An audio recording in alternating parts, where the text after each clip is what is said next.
సత్య news ప్రజా సమస్యలపై సుదీర్ఘ సమాచారం కోసం సత్య న్యూస్ డిబేట్ కార్యక్రమానికి స్వాగతం. పోరాటాల పురుటిగడ్డ నల్గొండలో నిలిచేదెవరు, గెలిచేదెవరు? మూడు ప్రధాన పార్టీలు కాంగ్రెస్, బీఆర్ఎస్, బీజేపీ మధ్య త్రిముఖ పోరు నెలకొంది. ఎండల తీవ్రతను లెక్క చేయకుండా ప్రధాన పార్టీల అభ్యర్థులు ఎన్నికలలో ప్రచారంలో దూసుకువెళ్తున్నారు.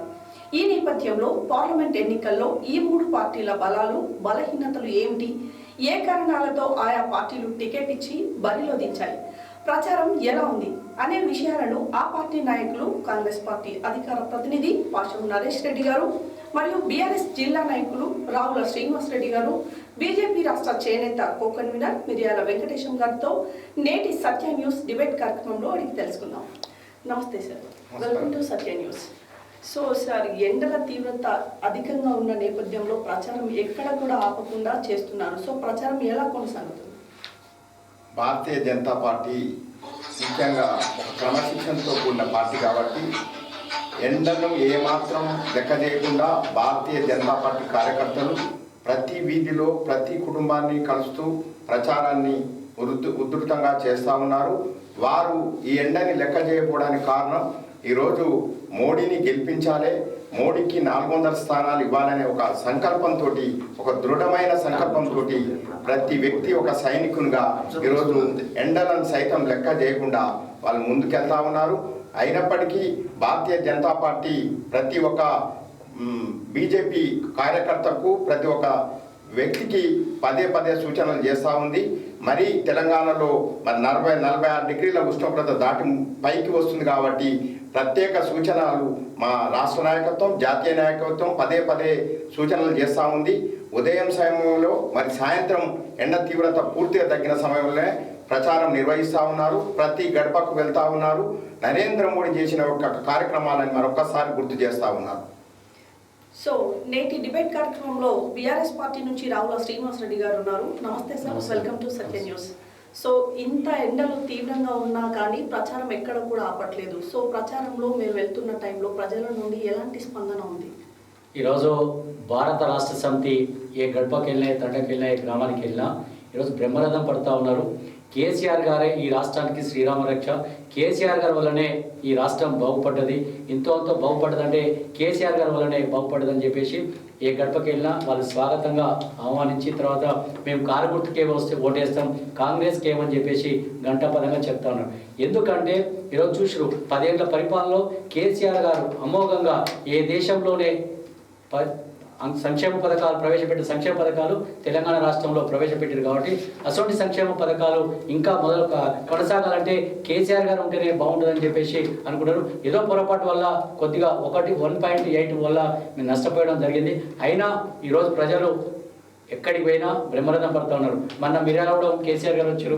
అక్కడ జనం తండోపతండలు వచ్చి ఆరతి పట్టి తర్వాత గుమ్మడికాయ కొట్టి వినూతరితంగా అనేక రకాలుగా అనేక మంది ఈరోజు ఎండకు లెక్క చేయకుండా కూడా వచ్చారు. అయినా కేసీఆర్ గారు ప్రజలు బాగుండాలన్న సంకల్పంతో సాయంత్రం పూటనే ప్రచార కార్యక్రమాలు పెట్టారు తప్ప మధ్యాహ్నం పూట ప్రచార కార్యక్రమం పెట్టలేదు.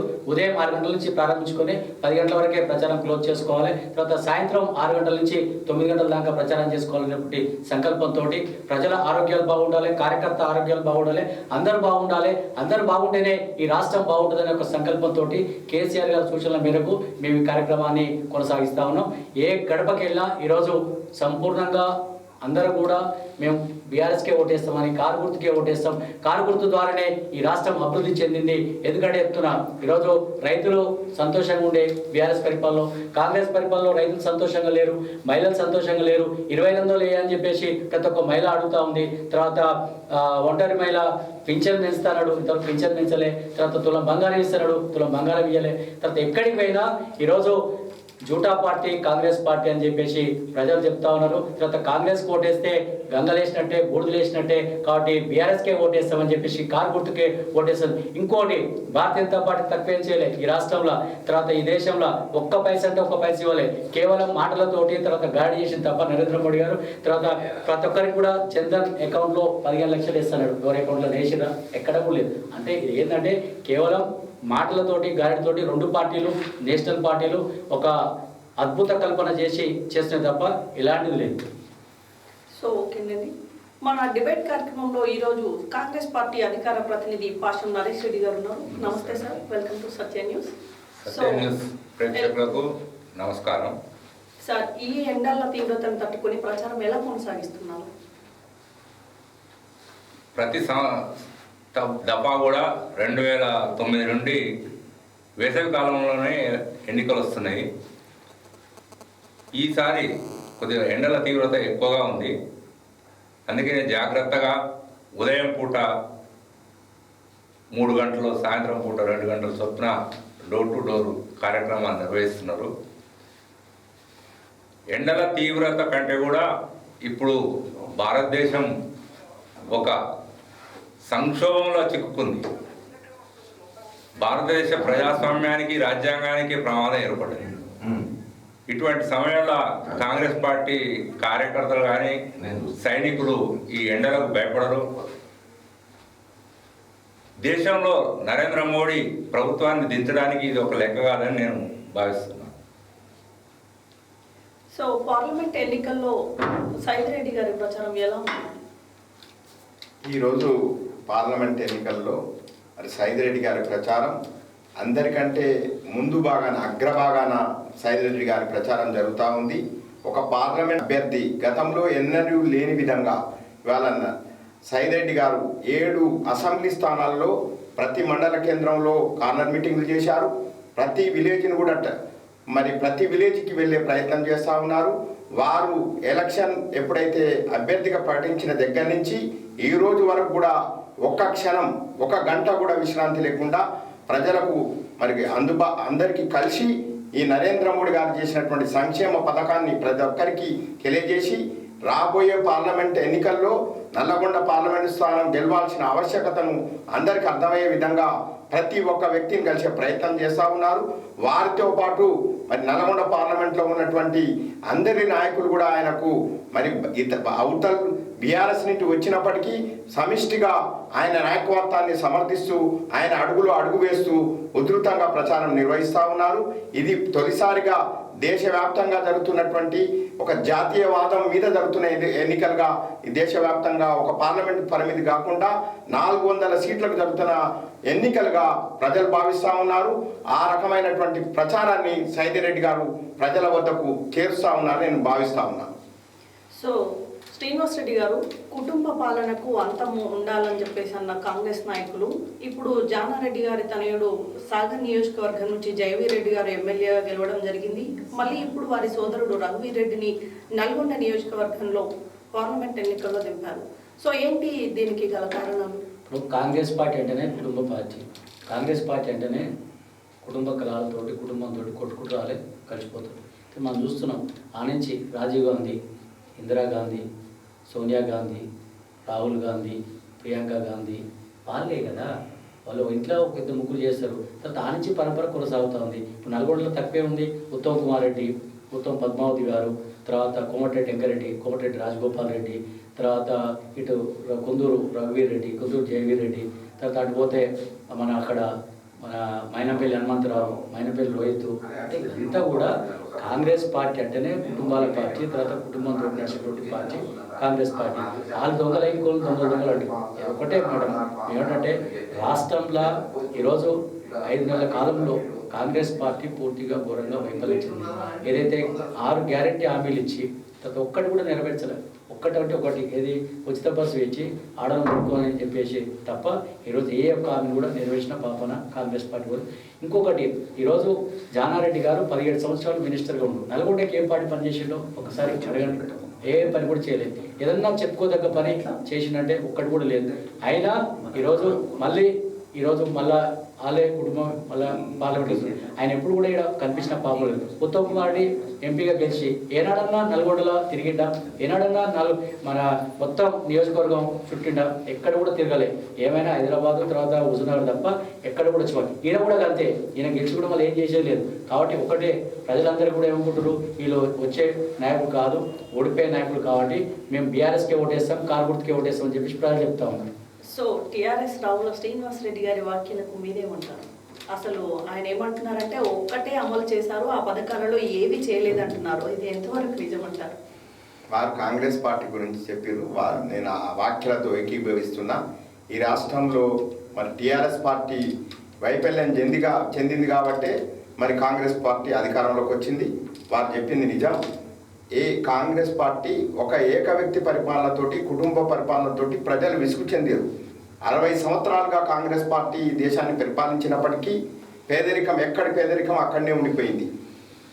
దేశంలో సంతులిత అభివృద్ధి, సమగ్రాభివృద్ధి జరిగింది కాబట్టి ఈరోజు ఆ అభివృద్ధి గురించి ప్రజలు తెలుసుకున్నారు. కాబట్టి ఓటు కాంగ్రెస్ వైపు మరలకుండా ప్రజలంతా జాతీయవాద భావంతో ప్రజలు నరేంద్ర మోడీ నాయకత్వాన్ని కోరుకుంటారు. కాబట్టి వారు కొత్తగా ఇప్పుడే మన మిత్రులు నరేష్ రెడ్డి గారు అంటారు, రాజ్యాంగం చేస్తున్న రిజర్వేషన్ల అమలుకు విఘాతం కలిగిందని ఒక అసత్య ప్రచారాన్ని తీసుకొచ్చారు. నరేంద్ర మోడీ కానీ కేంద్రంలో ఉన్నట్టు ఎన్డీఏ ప్రభుత్వం కానీ రిజర్వేషన్లను అంబేద్కర్ రాసిన రాజ్యాంగం ప్రకారం ఏదైతే సూచించిన రిజర్వేషన్లను ఖచ్చితంగా అమలు చేస్తున్న ప్రభుత్వం ఏదైతే ఉందంటే అది ఎన్డీఏ ప్రభుత్వం. రిజర్వేషన్ రద్దనే వ్యాఖ్యలను కేవలం రేవంత్ రెడ్డి దేశవ్యాప్తంగా వైరల్ చేయడానికి మరి ప్రయత్నించుడు దురదృష్టం. ఒక రాష్ట్ర ముఖ్యమంత్రి అయి ఉండి ఒక అబద్ధాన్ని ప్రచారం చేయడానికి పూనుకోవడం బాధాకరం.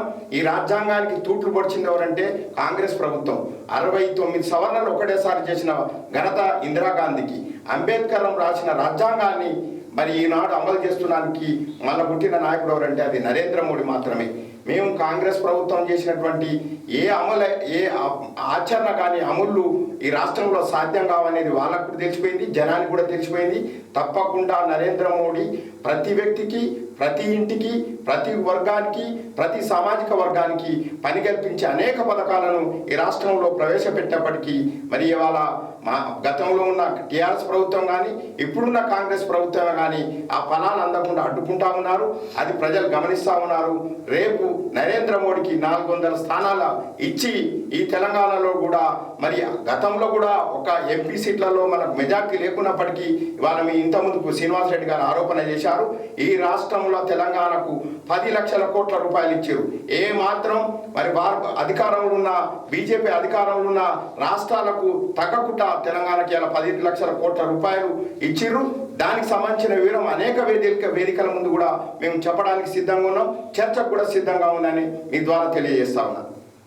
నరేష్ రెడ్డి గారు, కాంగ్రెస్ పథకాలు చాలా అమలు చేసిందని జనాలు అంటున్నప్పటికీ మీ ప్రత్యర్థులు అసలు ఏ మాత్రం అమలు చేయలేదు, దానివల్ల ఒరిగింది ఏం లేదు అంటున్నారు. దీనికి మీరేమంటారు?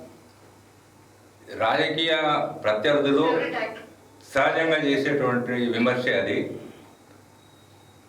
అధికారంలోకి వచ్చిన 100 రోజుల్లోనే 6 గ్యారంటీల్లో కొన్ని అమలు చేస్తామన్నారు. ఉచిత బస్సు ప్రయాణం, 200 యూనిట్ల వరకు ఉచిత విద్యుత్తు, 500కి గ్యాస్ సిలిండరు, ఇందిరమ్మ ఇళ్ళు ప్రారంభించారు. ఇంకా ఒకటి మిగిలింది, వీళ్ళకి పెన్షన్ ఇవ్వడం, భరోసా పెన్షన్. అది కూడా పూర్తి చేస్తారు. ఎన్నికలు రావడం, బడ్జెట్ ప్రవేశపెట్టాలి. ఇట్లా ఏదో సాధారణంగా ఇవ్వలేదనడం కాదు. కొన్ని పథకాలు ప్రవేశపెట్టాలి, అమలు చేయాలంటే బడ్జెట్ అనేది ప్రవేశపెట్టేది ఉంటుంది. ఆ బడ్జెట్లో ఏ శాఖకు ఎంత కేటాయించాలని ఉంటుంది. అది ప్రవేశపెట్టిరు, ఆమోదించారు. మీ ముఖ్యమంత్రి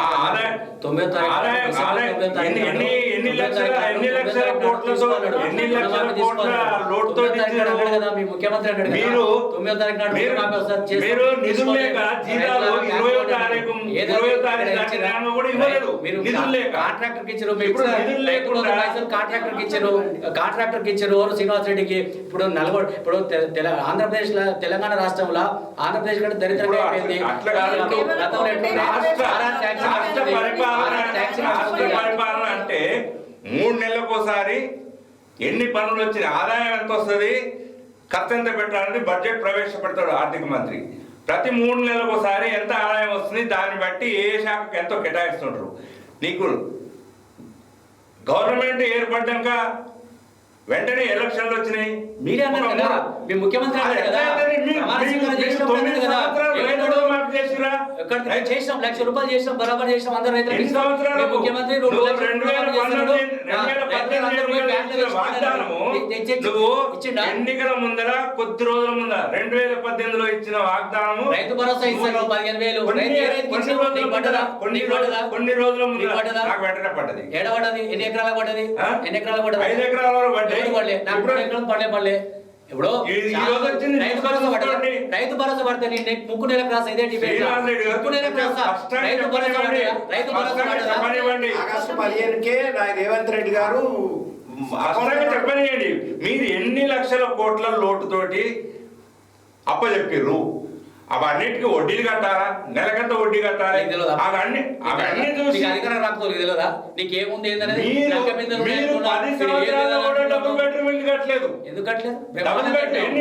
బ్రహ్మాండం కట్టాం. ఇప్పుడు మీరు ఒకటే ఛాలెంజ్ చేస్తా, మీరు డబుల్ బెడ్రూమ్ ఇల్లు కట్టిన ఊరికి మేము ఓట్లాడదాం. మీరు ఇంద్రమ్మ ఇల్లు ఉన్న ఊర్లోకి వచ్చి మీరు ఓట్లాడకండి. ఇదే చూద్దామా? నేను ఇప్పుడు తీసుకోపోతా తిప్పర్తి మండల కేంద్రంలో మీకు కేసీఆర్ గారు ప్రవేశపెట్టే సంక్షేమ పథకాలు అందరినీ లబ్ధిదారులకు కనీసం కట్టిన ఇండ్లు కూడా లబ్ధిదారులకు అందియని ప్రభుత్వంగా మిగిలిపోయి ఒకటే చెప్తానండి, డబుల్ బెడ్రూమ్ ఇల్లు కట్టిన ఊర్లోకి మేము పోయి ఓట్లు అడగం. ఇందిరమ్మ ఇల్లు లేని ఊర్లోకి మీరు వచ్చి అడగండి, చూద్దాం, ఛాలెంజ్ చేద్దాం. ఏమంటారు మీరు? చెప్పండి. ఒకటి మేడం, కాంగ్రెస్ పార్టీ సాగు తప్పి కన్నులొట్టు పోయి తెలంగాణ రాష్ట్రంలో అధికారులకు వచ్చింది. ఏడలేదు, రాజస్థాన్లో పోయింది, ఉత్తరప్రదేశ్లో పోయింది, మధ్యప్రదేశ్లో పోయింది, ఛత్తీస్గఢ్లో పోయింది. మీరు బీఆర్ఎస్ పార్టీ జాతీయ పార్టీ ఎక్కడ పోటీ చేసి చెప్పండి. మీరు పేరు మార్చుకులు జాతీయ పార్టీ అన్నారు. ఆయన రేవంత్ రెడ్డి గెలిచిండు. రేవంత్ రెడ్డి బలం మీద బీఆర్ఎస్ పార్టీగా ఏర్పడి మీరు ఏ రాష్ట్రంలో పోటీ చేసిండ్రు గెలిచిరు. తర్వాత అంతే తప్ప ఎక్కడ కూడా కాంగ్రెస్ బలం మీద గెలిచిన పాపన పోలేదు. కేవలం కాంగ్రెస్ బలం మీద ఉచిత హామీలతో తర్వాత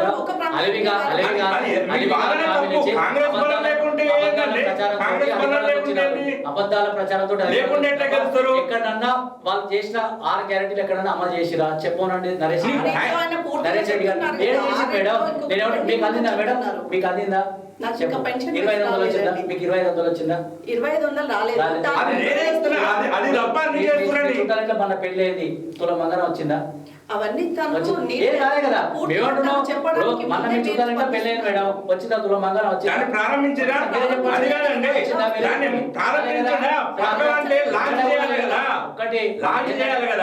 మన రేవంత్ రెడ్డి గారు ఏమన్నారు?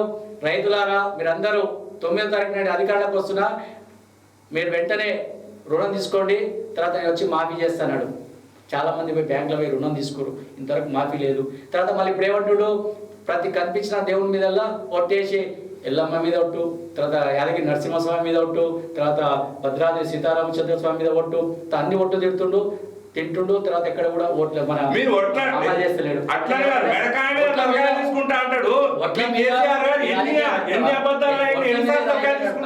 ఈరోజు నువ్వు అంతెందుకు రాజీనామా చేస్తాడు, రాజీనామా చేసిండు, పెట్టినాడు మన అమరుల స్థూపం దగ్గర పెట్టిండు. నువ్వు నా ముఖ్యమంత్రి పదవికి రాజీనామా చేస్తాను ఎందుకు అంటలేవు? నీ మనవడి మీద ఎందుకు ఒట్టేస్తావు ముఖ్యమంత్రిగా? ఎందుకు వేస్తలేవు? దేవుళ్ళ మీద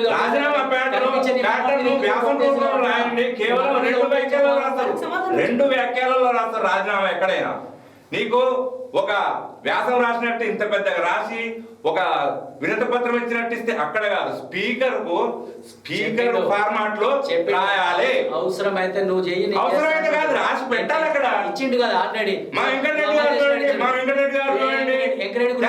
తెలంగాణ మంత్రి పదవికి రాజీనామా చేసిండు. వెంకరెడ్డి గోపన మన రైతులను చెప్పించుకొని కొడుతున్నాడు. ఇదే వెంకరెడ్డి గారు అంటే రైతులు అంటే అంత చులకనా?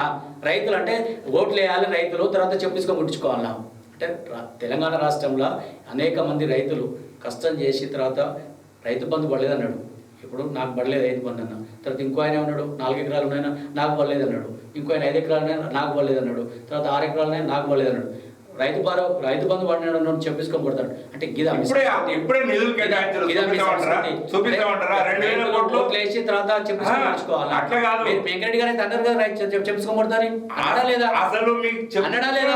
మీ ముఖ్యమంత్రి గారు ఏనాడైనా ఎవరికైనా విఐపీ కన్నా కలిసిండా ఫామ్ హౌస్ లో పడుకుంటూ గద్దర్ వంటి పెద్ద మనిషి పోతే కనీసం కొన్ని గంటలు ఫామ్ హౌస్ ముందర ప్రజాభవన్ ముందర కూర్చొని వెళ్ళిపోయాడు. మేడం ఎలా మోతుపల్లి నరసింహులు గారిని పోయి అడుగుదాం. అయ్యా కాంగ్రెస్ పాలన రేవంత్ రెడ్డి ఎంతో మంచోడు అనుకున్నాం, నా తమ్ముడు అనుకున్నా, తర్వాత నేను నమ్మి పార్టీలో జాయిన్ అయినా, ఇంతవరకు నాకు అపాయింట్మెంట్ ఇస్తలేడు, తర్వాత నేను చెప్పుకున్నటువంటి మాటలు వినే పరిస్థితి లేదు. ఈయన కంటే కేసీఆర్ నయం.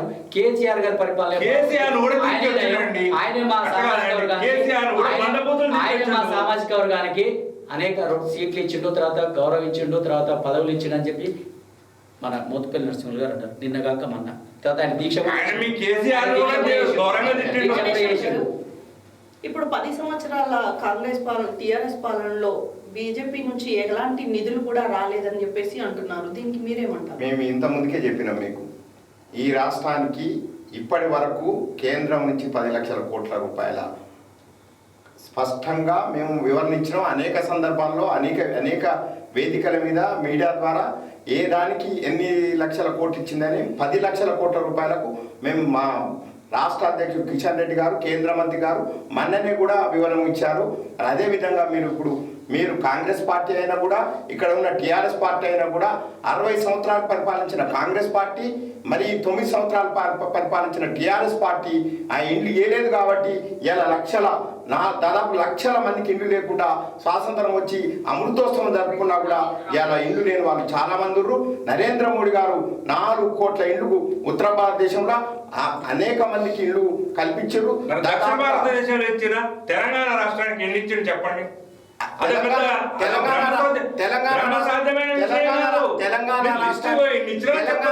తెలంగాణ రాష్ట్రానికి 150,000 ఇండ్లు ఇచ్చినప్పటికీ ఆ నిధులను కాళేశ్వరానికి మళ్ళించిన అనేది స్పష్టం, ప్రజలందరికీ తెలిసిన విషయం. ఈ దేశంలో అది మీరు ప్రశ్నించలేదు అంటే మీరు టీఆర్ఎస్ తోటి కుమ్మక్కైనా అటువంటిది టీఆర్ఎస్ తోటి కుమ్మక్కైనా మీ ఆరోపణకు మీరు చేస్తున్న ఆరోపణకు స్పష్టంగా ఇవాళ కవిత గారిని అరెస్ట్ చేసింది మరి కేంద్రంలో ఆలోచించుకోవాలి. ఎవరి ఏ పార్టీకి నరేంద్ర మోడీ తొత్తుగా వివరించాడు. ఈ దేశంలో ఉన్న ఎవరు అవినీతి చేసినా జైలుకు పంపించే ప్రభుత్వం మరి కేంద్రంలో ఉన్న బీజేపీ ప్రభుత్వం. ఇలా కేజ్రీవాల్ జైలుకు పోయిండు, ఆ ముఖ్యమంత్రి అయినా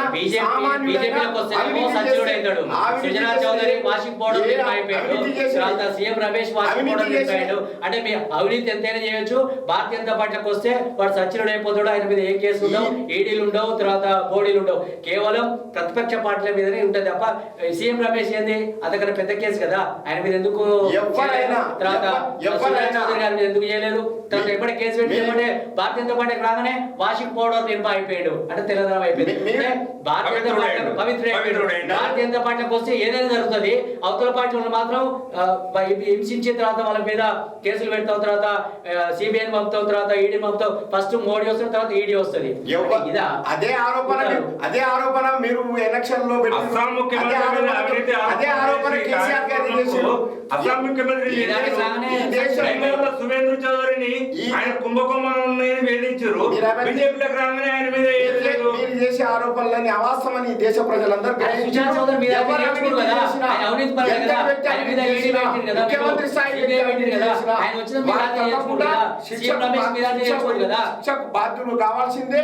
ముఖ్యమంత్రి అయినా అవినీతి చేసిన వదిలిపెట్టే ఉద్దేశం నరేంద్ర మోడీ గారి 10 ఏళ్ల పరిపాలన ఒక్క రూపాయి అవినీతి లేకుండా, ఒక్క స్కామ్ లేకుండా ఈ దేశంలో పరిపాలన జరుగుతుంది. ఆ విధంగా పరిపాలన చేసే వాళ్ళకే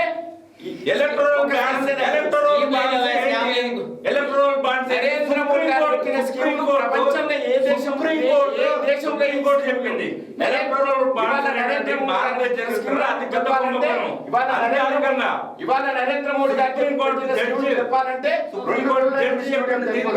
ఇప్పుడు బీజేపీ ప్రభుత్వం రిజర్వేషన్లను కంపెనీ నుంచి కూడా మీకు చందా వచ్చింది. నేను అదే చెప్తున్నా మేడం, రాజ్యాంగ సవరణ పేరుతోటి అంబేద్కర్ ఏదైతే రాజ్యాంగ మౌలిక స్వరూపాన్ని మార్చొద్దని ఆయన అనేక సూచనలు రాజ్యాంగంలో చేసినప్పటికీ రాజ్యాంగ మౌలిక స్వరూపాన్ని మార్చే ప్రయత్నం గత 60 ఏళ్లలో కాంగ్రెస్ ప్రభుత్వం బలంగా చేసింది. రాజ్యాంగాన్ని మీద దాడి చేసే ప్రయత్నం చేసింది. మన ఉన్న కేసీఆర్ గారు కూడా కేసీఆర్ గారు కూడా రాజ్యాంగాన్ని మార్చాలన్నాడు.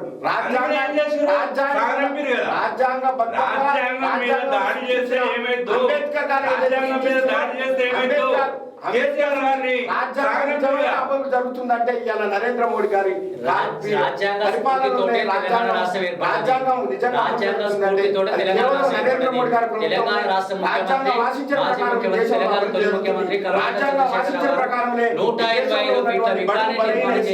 సామాజిక వర్గాల వారికి వారు సూచించిన విధానంలోనే ఇవాళ కేంద్ర ప్రభుత్వం ముందుకెళ్తుంది. కాబట్టి ఈ దేశంలో ఉన్నటువంటి అన్ని వర్గాల కింది స్థాయి ప్రజలంతా నరేంద్ర మోడీ నాయకత్వాన్ని కోరుకుంటున్నారు. ఆ విధంగా రేపు ఫలితం వస్తుందని ఈ స్టూడియో ద్వారా అందరికీ తెలియజేస్తా ఉన్నాను. శ్రీనివాస్ రెడ్డి గారు, దళితులకు, బీసీలకు, బహుజనులకు టిఆర్ఎస్ ప్రభుత్వం చేసిన ఉపకారాలు ఏంటి? ఈరోజు బీఆర్ఎస్ ప్రభుత్వం వచ్చిన తర్వాత అన్ని వర్గాల ప్రజలను కడుపులో పెట్టుకున్నటువంటి చూసినటువంటి ముఖ్యమంత్రి కల్వకుంట్ల చంద్రశేఖరరావు, తొలి ముఖ్యమంత్రి తెలంగాణ. భారతీయ జనతా పార్టీ అప్పుడు అధికారంలోకి వచ్చింది, బీఆర్ఎస్ అప్పుడు అధికారంలోకి వచ్చింది.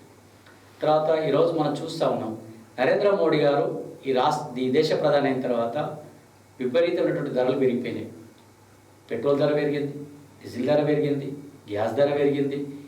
సామాన్య మానవుడు బతకలేని పరిస్థితి తీసుకొచ్చినటువంటి పార్టీ ఏదైనా ఉందంటే దేశంలో అది భారతీయ జనతా పార్టీ. ఇంకొకటి మనం చూస్తున్నాం, ఆఖరికి పాల మీద జిఎస్టీ, పౌడర్ మీద జిఎస్టీ, కాస్మెటిక్స్ మీద జిఎస్టీ, తర్వాత బిర్యానీ తిందామని హోటల్ పోయినా ఆఖరి బిర్యానీ మీద కూడా జిఎస్టీ మీద వాలుడు బాధి ఈరోజు సామాన్యుని నడిపించేటువంటి పార్టీ భారతీయ జనతా పార్టీ. ఈరోజు మనం చూస్తూ ఉన్నాం, తెలంగాణ రాష్ట్రానికి ఒక్కటంటే ఒకటి మెడికల్ కాలేజ్ కానీ, తర్వాత నవోదయ పాఠశాల కానీ, తర్వాత ఏమన్నా మన కాలేజ్ కానీ ఏదన్నా భారతీయ జనతా పార్టీ ఇచ్చిందా? 225 మెడికల్ కాలేజీలు ఇచ్చింది. తెలంగాణ రాష్ట్రానికి తెలంగాణ రాష్ట్రానికి ఇచ్చినామని చెప్పన్నా. తెలంగాణ రాష్ట్రంలో మెడికల్ కాలేజీ ఎక్కడిచ్చిందో చెప్పు. ఈ కేసీఆర్ యొక్క ఎక్కడిచ్చిందో చెప్పు.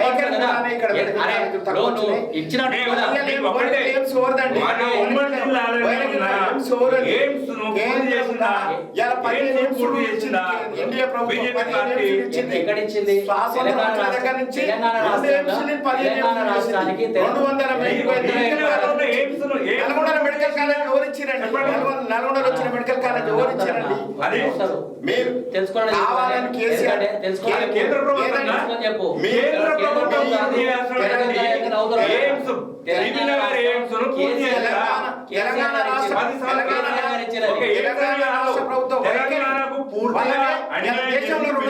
మెడికల్ కాలేజీలు ఇచ్చినప్పుడు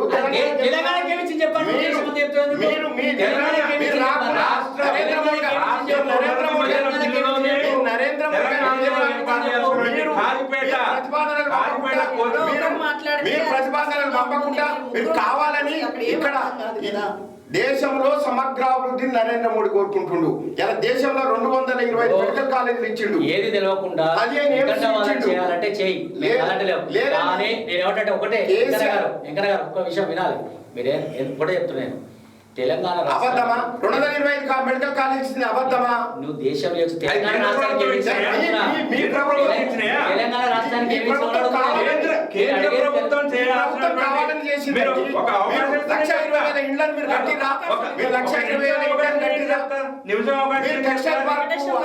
ప్రతిపాదనలు పంపిరా? కేసీఆర్ అరే కొండా సురేఖ గారు మొన్న కాంగ్రెస్ నరేంద్ర మోడీ గారిని ఒక ప్రధానమంత్రిగా గుర్తించని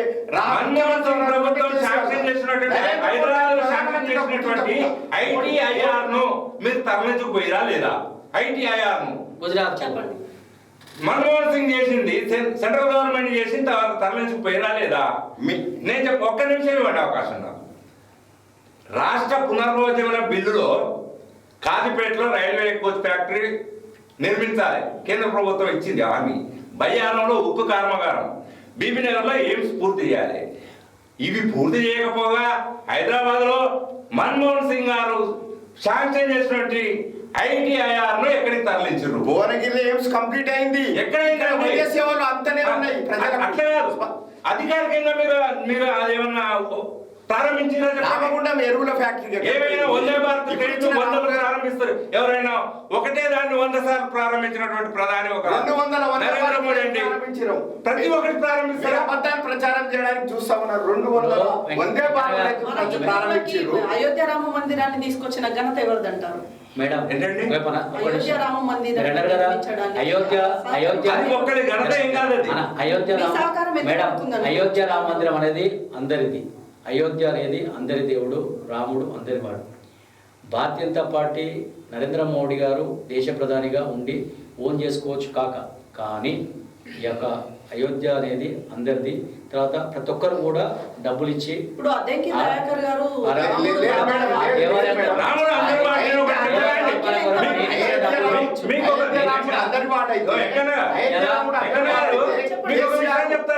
మీకు ఒక విషయం చెప్తాను. చెప్పండి.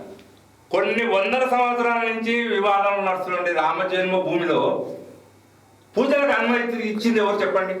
చెప్పండి, అది చెప్పండి. మేము చెప్తాం. చెప్పండి. రాజీవ్ గాంధీ గారు అనుమతి ఇచ్చారు.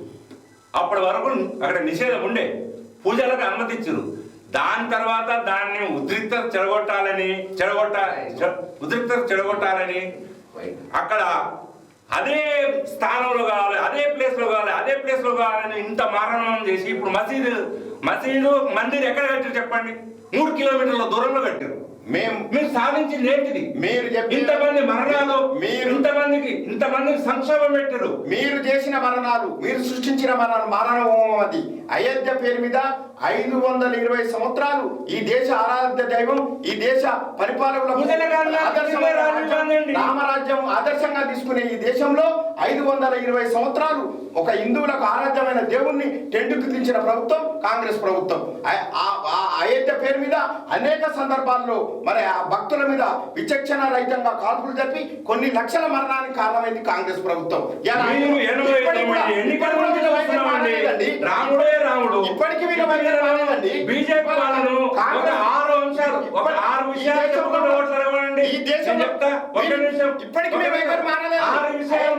అయోధ్య బాలరాముల ప్రాణ ప్రతిష్ఠ కార్యక్రమానికి వీళ్ళు అధికారికంగా ఆహ్వానం పంపినా వీళ్ళు వ్యతిరేకించారు. అసలు కేసీఆర్ ఆచార్యులు ఏమంటారో తెలుసా అండి? పైకప్పు ఇంకా పూర్తి కాలేదు, ఇప్పుడు అది ఆలయాన్ని ప్రారంభిస్తారు, పైన మళ్ళా పని చేసేటప్పుడు వాళ్ళ అడుగుల కింద దేవుడు ఉండాలంటారు. అటువంటి అపచారం చేసిండు. హిందూ మతాచార ప్రకారం భార్య భర్తలు ఇద్దరు ఉండి శ్రీరాముడు సీత అడవులో అందుబాటులో లేకుంటే బంగారు సీత విగ్రహం పెట్టుకొని యజ్ఞం చేసిండు. ఇప్పుడు నరేంద్ర మోడీ ఏ అర్హతతో చేసిండు? ఒక ఏకలింగం బోడిలింగం పోయి అది శాస్త్ర ప్రకారం విరుద్ధమని పండితులు చెప్పారు. చాలా మంది పండితులు హాజరు కాలేదు. ఒక మహిళ విధవ అనే కారణంతో, ఒక దళిత మహిళ అనే కారణంతో అత్యున్నత పదవులటువంటి ముర్ము గాని ఆహ్వానించలేదు. ఒక మోడీ మాత్రమే ఒక్కడే కూర్చొని ఎట్లా చేస్తాడు హిందూ ధర్మం ప్రకారం? వీరు అయోధ్య రామ మందిరం మీద ఈ దేశ ప్రజలకు క్షమాపణ చెప్పాల్సిన పరిస్థితి ఉంది. కాబట్టి ఒక కొత్త డ్రామాకు, కొత్త తెరకు క్షమాపణ ఎందుకు చెప్తారండి? నరేంద్ర ఎవరు చెప్పడు? మీరు కాదండి, భారత రాష్ట్రపతిని అసలు భారత రాష్ట్ర నరేంద్ర మోడీ క్షమాపణ చెప్పాలి. ఇప్పుడు ఒక్కడే ఎట్లా చేసిండు? ఇప్పుడు అయోధ్య భార్య తోడు లేకుండా ఎట్లా చేసిండు? అయోధ్య రామ మందిరం మీద ప్రశ్న వేశారు, దానికి సమాధానం చెప్తాను. అయోధ్య రామ మందిరం పేరు మీద ఒక ట్రైబల్ సంబంధించిన ఆదివాసీ మహిళ మీద కొత్త ప్రేమ చూపెడుతున్నారు వీళ్ళు. ఆదివాసీ మీద వారి మీద పోటీ పెట్టి ఇదే తెలంగాణ అంబేద్కర్ ను ఓడగొట్టింది వీళ్ళ పార్టీ. ఈ విధంగా మరి వీళ్ళు కొత్త ఏదో అయోధ్యలో ఆ ముర్ము గారికి అవమానం జరిగింది అనేది వీళ్ళు కొత్తగా సృష్టించే ప్రోటోకాల్. పార్లమెంట్ ఎలాంటి పార్లమెంటు భవన ప్రారంభోత్సవానికి పిలిచిరా? చెప్పండి. ప్రయత్నం చేస్తా. పార్లమెంటు భవన ప్రారంభోత్సవానికి పిలిచిరా? ఈ దేశంలో ఉన్నటువంటి చెప్పండి. ఈ రాష్ట్రం ఈ దేశం వాళ్ళు కాదు, పార్లమెంటు భవన ప్రారంభోత్సవానికి పిలిచిరా? నేను మొదటి ఎన్నికల తర్వాత పార్లమెంటు భవనం ప్రారంభించింది ఎవరు? ప్రధానమంత్రి హోదాలో రాష్ట్రపతి హోదాలో వ్యక్తి కాదు. నల్లగొండ నియోజకవర్గం నుంచి అత్యధిక మెజారిటీతో గెలిచిన రావి నారాయణ రెడ్డి తోటి ప్రారంభించిన చరిత్ర నెహ్రూ గారిది. అటువంటి గౌరవం ఇవ్వాలి. మీరు ఒక గిరిజన మహిళను రాష్ట్రపతి చేసిన గొప్పగా చెప్తున్నారు, కానీ మీరు ఆ ప్రారంభోత్సవానికి పిలిచిరా? అది రాముడిది అంటే ఒక మతానికి సంబంధించింది. నువ్వు రాజ్యాంగబద్ధంగా మన పార్లమెంటు ప్రారంభోత్సవానికి రాష్ట్రపతిని పిలిచిరా? అదే నెహ్రూ గారు అత్యధిక మెజార్టీతో గెలిచినటువంటి నల్లగొండ పార్లమెంటు సభ్యునికి గౌరవం ఇవ్వాలని ఒక ప్రతిపక్ష పార్టీ ఎంపీతో ప్రారంభించారు. అది విశాల హృదయం అంటే. మీరు మతం పేరు చెప్పి ఏదో చెప్పి అందరిని అవమానించుకుంటూ పోతున్నారు. ఆఖరికి అంబేద్కర్ని అవమానిస్తారు. ఇప్పుడు ఇక్కడ చుట్టుముట్టింది కాబట్టి ఇప్పుడు ఆయన తోటి మోహన్ భగవత ఆయన తోటి మేము రాజ్యాంగానికి కానీ అలా తాబేదారులు మేము రాగానే ధర్మపురి అరవిందో ఇద్దరు ఎంపీలకు సిట్టింగ్ ఎంపీలకు టికెట్ నిరాకరించారంటే రాజ్యాంగానికి వ్యతిరేకంగా మాట్లాడినది హెగ్డే గారిని ఇంకో ఇద్దరు టికెట్ అంబేద్కర్ నిజమైన గౌరవం ఇచ్చినంటే అది నరేంద్ర మోడీ గారు మాత్రమే. చిన్న విరామం తీసుకుందాం. సత్య న్యూస్ డిబేట్ కార్యక్రమానికి తిరిగి స్వాగతం. సో నరేష్ రెడ్డి గారు రఘువీర్ రెడ్డికి ఇక్కడ టికెట్ అయితే ఇచ్చారు. సో ఆయన ఈ నల్గొండ ప్రజలకి ఆయన కొత్త వ్యక్తిగా ప్రజలు తనని ఎలా ఆదరిస్తారు? రఘువీర్ రెడ్డి గారు కొత్త వ్యక్తి ఎవరన్నారు? నల్గొండ స్థానిక ఏతరుడే కదా తను. నల్గొండ పార్లమెంట్ నియోజకవర్గంలోనే వ్యక్తి ఆయన. జానారెడ్డి గారు పోటీ చేసిన గత 3 ఎలక్షన్ల నుంచి కూడా ఎన్నికల ప్రచారాన్ని పర్యవేక్షిస్తుండు, ప్రజల్లో తిరుగుతురు. గత 2 సార్లు అతనికి మిర్యాలగూడ అసెంబ్లీ నుంచి టికెట్ ఆశించిండు, అది చేజారింది. మొన్న అసెంబ్లీ ఎలక్షన్లో కుటుంబానికి 2 టికెట్లు ఇవ్వద్దనేటువంటి ఒక సూత్రం ప్రకారం జానారెడ్డి గారు అసెంబ్లీ 2 తీసుకోకుండా 1 తీసుకురు. ఆ వాగ్దానం ప్రకారం రఘువీర్ రెడ్డికి ఇచ్చారు. ఆయన వేరే ఉన్నత స్థానంలో కానీ విదేశాలకు వెళ్ళలేదు కదా, ఇక్కడనే తండ్రితో పాటు ఆయన కూడా రాజకీయ కార్యకలాపాలు చేస్తుండ్రు. అది కొత్తవారు ఏం కాదు. ఇక్కడ నల్గొండ జిల్లాలో గత దఫానే అతి తక్కువ స్థానాలు వచ్చిన సందర్భంలోనే నల్గొండ జిల్లాలో 2 పార్లమెంటు స్థానాలు తీసుకుని దేశంలోనే రికార్డు సృష్టించింది ఏకైక జిల్లా ఇదే. తర్వాత నల్గొండ పార్లమెంటు సభ్యుడు ఉత్తమ్ కుమార్ రెడ్డి గారు రాష్ట్ర సమస్యలను సమర్థవంతంగా పార్లమెంట్లో ప్రస్తావించిండు, కొన్నింటిని సాధించిండు. దేశంలోనే అత్యధిక సభ్యత్వం చేసినటువంటి నియోజకవర్గం నల్గొండ పార్లమెంట్ నియోజకవర్గం. ఇక్కడ రఘువీర్ రెడ్డి గారు వారసుడు అంటే తండ్రికి ఉన్నది అదే వారసత్వంగా రాజకీయాల్లో తిరిగిండి ఆయన. అదే మరొకటితోటి సభ్యత్వాలు ఎట్లా ఎక్కువ ఉన్నాయో మొన్న గెలిచిరు, 2 వ్యతిరేక పాలన ఉన్నప్పుడు కూడా గెలిచిరు. ఇప్పుడు 2 మంత్రులు మిగతా ఎమ్మెల్యేల సహకారంతో జానారెడ్డి గారి ఆశీర్వాదంతో దేశంలోనే అత్యధిక మెజార్టీతోటి గెలవబోతున్నటువంటి అభ్యర్థి రఘువీర్ రెడ్డి గారు. సో రఘువీర్ రెడ్డి గారు గెలిస్తే ప్రభావం ఎలా ఉంటుందంటారు శ్రీనివాస్ రెడ్డి గారు? మేడం, రఘువీర్ రెడ్డి గారు గెలిచేది సచ్చింది ఒకటి సింపుల్ గా చెప్పేసి ఆయన తండ్రి పేరు చెప్పుకొని రాజకీయం చేసినటువంటి వ్యక్తి. ఇప్పుడే చెప్పినామండి 2 సార్లు టికెట్ ఆశించిండు. తర్వాత రఘువీర్ రెడ్డి గారు తర్వాత ఆయనకి ఏం తెలియదు, తండ్రిని బెదిరించి బతికేటువంటి వ్యక్తి. చూడండి అటువంటి ఆరోపణలు చేయకండి, బెదిరించేటువంటి శ్రీనివాస్ రెడ్డి గారు దయచేసి అట్లా అనొద్దు. ఎవరు చెప్పింది బెదిరిస్తారని? అది కదండి, అట్లా వ్యక్తిగతంగా దూషించొద్దు. ఏమంటే శ్రీనివాస్ రెడ్డి గారు వ్యక్తిగతంగా దూషించొద్దు. జనం దగ్గరికి పోయే పరిస్థితి లేదు. ఇప్పుడు మీరు మీటింగ్ పెట్టినా ఇప్పుడు పరిస్థితి కనిపిస్తుంది. కేటీఆర్ గారు ఫోన్ ట్యాపింగ్ చేసి హీరోయిన్ల దగ్గరికి పోయి మేము ప్రస్తావిస్తున్నామా? చెప్పండి. ఇక్కడ అది తప్పు, అది తప్పు.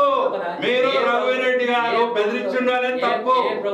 అది తప్పు, మీరు విరమించుకోండి. అది అనేక కేటీఆర్ గారు నల్లగొండలో కూడా ఆయన ప్రోద్బలంతో నల్గొండ మహిళలు కూడా ఫోన్ ట్యాపింగ్ చేసి తీసుకుని ఆఫీసర్లు.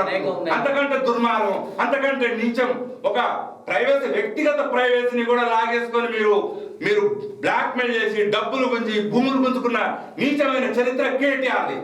అది రఘువీరెడ్డి గారిది కాదు. రేవంత్ రెడ్డి కూడా అరెస్ట్ అయ్యే సూచనలు ఉన్నాయంటున్నారు. దీనికి మీరేమంటారు? ఒకటి మేడం, దేంట్లోనండి? గుంపు మేస్త్రి ఓటుకు రేవంత్ రెడ్డి ఏం కాదు. ఓటుకు నోటు దొంగ ముఖ్యమంత్రి గుంపు మేస్త్రి. మేస్త్రి పెట్టుకున్న జట్టు ఎట్లుంటది? ఎవరు గుంపు మేస్త్రి? రేవంత్ రెడ్డి. అంటే ఏ విధంగా అంటారు గుంపు మేస్త్రి? గుంపు మేస్త్రి పెట్టుకున్న జట్టు ఎట్లుంటది? ఆయన ఒక పెద్ద నోటుకు ఓటు దొంగ. ఇప్పుడు అందరూ ఒకటి రేవంత్ రెడ్డి గారు అటువంటి వ్యక్తిగత దూషణలు చేయొద్దని చెప్తున్నా. ఒక రాష్ట్ర ముఖ్యమంత్రి అట్టు కాదు. కేసీఆర్ గారు మరి మీరు డైరెక్ట్ వీడియో ద్వారా సాక్ష్యాలు ఉన్నాయి, అన్ని ఉన్నాయి. కవిత గారికి అసలు ఏం లేదు కదా. నేరం ఆరోపించబడ్డ తప్ప నేరం రుజువు కాదు. ఒకటి బాగా గుర్తుపెట్టుకోవాలి, నేరం ఆరోపించడం వేరు, ప్రాథమిక ఆధారాలు లేనిది నేరం రుజువైనటువంటి వ్యక్తి ఓటుకు నోటుతోగా రేవంత్ రెడ్డి. ఎందుకంటే అది కూడా వీడియోలో కనిపిస్తూనే ఉంటే కనిపించిందా?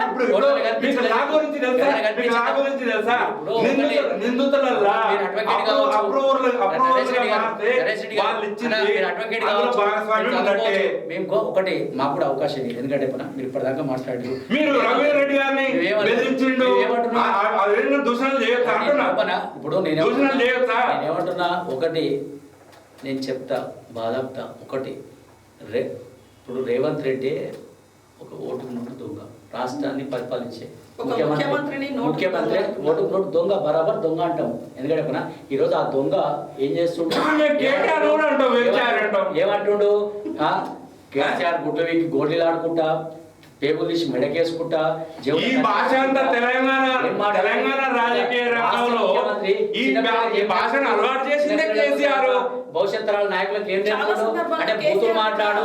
కేసీఆర్ తెలంగాణ ఉద్యమం కోసం తెలంగాణ ఉద్యమంలో యాస ప్రాస మాట్లాడొచ్చు కాక, కానీ తెలంగాణ ఉద్యమంలో మాట్లాడాడు. తర్వాత రాష్ట్ర ముఖ్యమంత్రి ఉన్నప్పుడు గుడ్డు వీకి గోళీలాడుకుంటా, చెడ్డి వీక్తా, తర్వాత ముడ్డి మీద చెడ్డి ఉండదు, తర్వాత పేగులు మెడకేసుకుంటా, జేబుల కత్తి ఎవడు పెట్టుకుంటాడు? జేబు దొంగ పెట్టుకుంటాడు. అంటే నా జేబు దొంగ ముఖ్యమంత్రి? జేబు దొంగ మేడం. ఈ భాష రాష్ట్రంలో రాజకీయ భాషను కలుషితం చేసింది కొడుకులు. రాష్ట్రాన్ని పరిపాలించే ముఖ్యమంత్రి మాట్లాడడం, పదవికి గౌరవం ఇవ్వకుండా. కేటీఆర్ గారు ఎన్నిసార్లు ప్రధానమంత్రికి గౌరవం ఇవ్వకుండా మాట్లాడి చెప్పండి? చాలా సందర్భాల్లో మాట్లాడండు. అదేం చెప్తారు? నేను వేరే పార్టీ అని అంటాను. భారతదేశంలో మోడీ గాలి వీస్తుంది, 400 సీట్లు పక్కా అంటున్నారు. ఇది ఎంతవరకు నిజం? 100కు 100 నిజం. ఇది దేశవ్యాప్తంగా మోడీ గాలి వీస్తుందంటే ఇవాళ వీచడానికి కూడా అనేక కారణాలు ఉన్నాయి. ఈ దేశంలో ఉన్నటువంటి 80 కోట్ల మందికి ఉచిత రేషన్ బియ్యం ఇస్తారు. 200 ఇంకా ఈ కాలంలో ఉచిత రేషన్ చెప్పుకున్నారు అంటే భారతదేశం ఇంకా పేదరికంలో ఉండనే కదా. 60 సంవత్సరాలు పరిపాలించిన ఈ దేశంలో పేదరికంలో ఒకటి చేసింది కాంగ్రెస్ ప్రభుత్వం. కరోనా సమయంలో 220 కోట్ల మందికి బియ్యం ఇవ్వండి, అదాని అంబానీకి ఆస్తులు ఇవ్వండి. అదాని అంబానీ తోటి ఒప్పందాలు, అదాని అంబానీ అనే వ్యక్తులను సృష్టించింది కాంగ్రెస్ ప్రభుత్వం. వాళ్ళు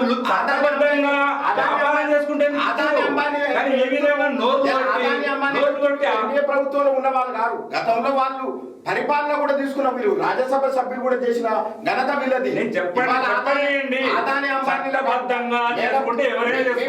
మమ్మల్ని ఒక ప్రశ్న అడిగి నరేంద్ర మోడీ గారు 400 సీట్లు ఎట్లా వస్తాయి అనేది మీరు ప్రశ్న అడిగారు. మేము దానికి సంబంధించిన వివరణ ఇస్తున్నా, మీరు తర్వాత దాని మీద కౌంటర్ చేయండి.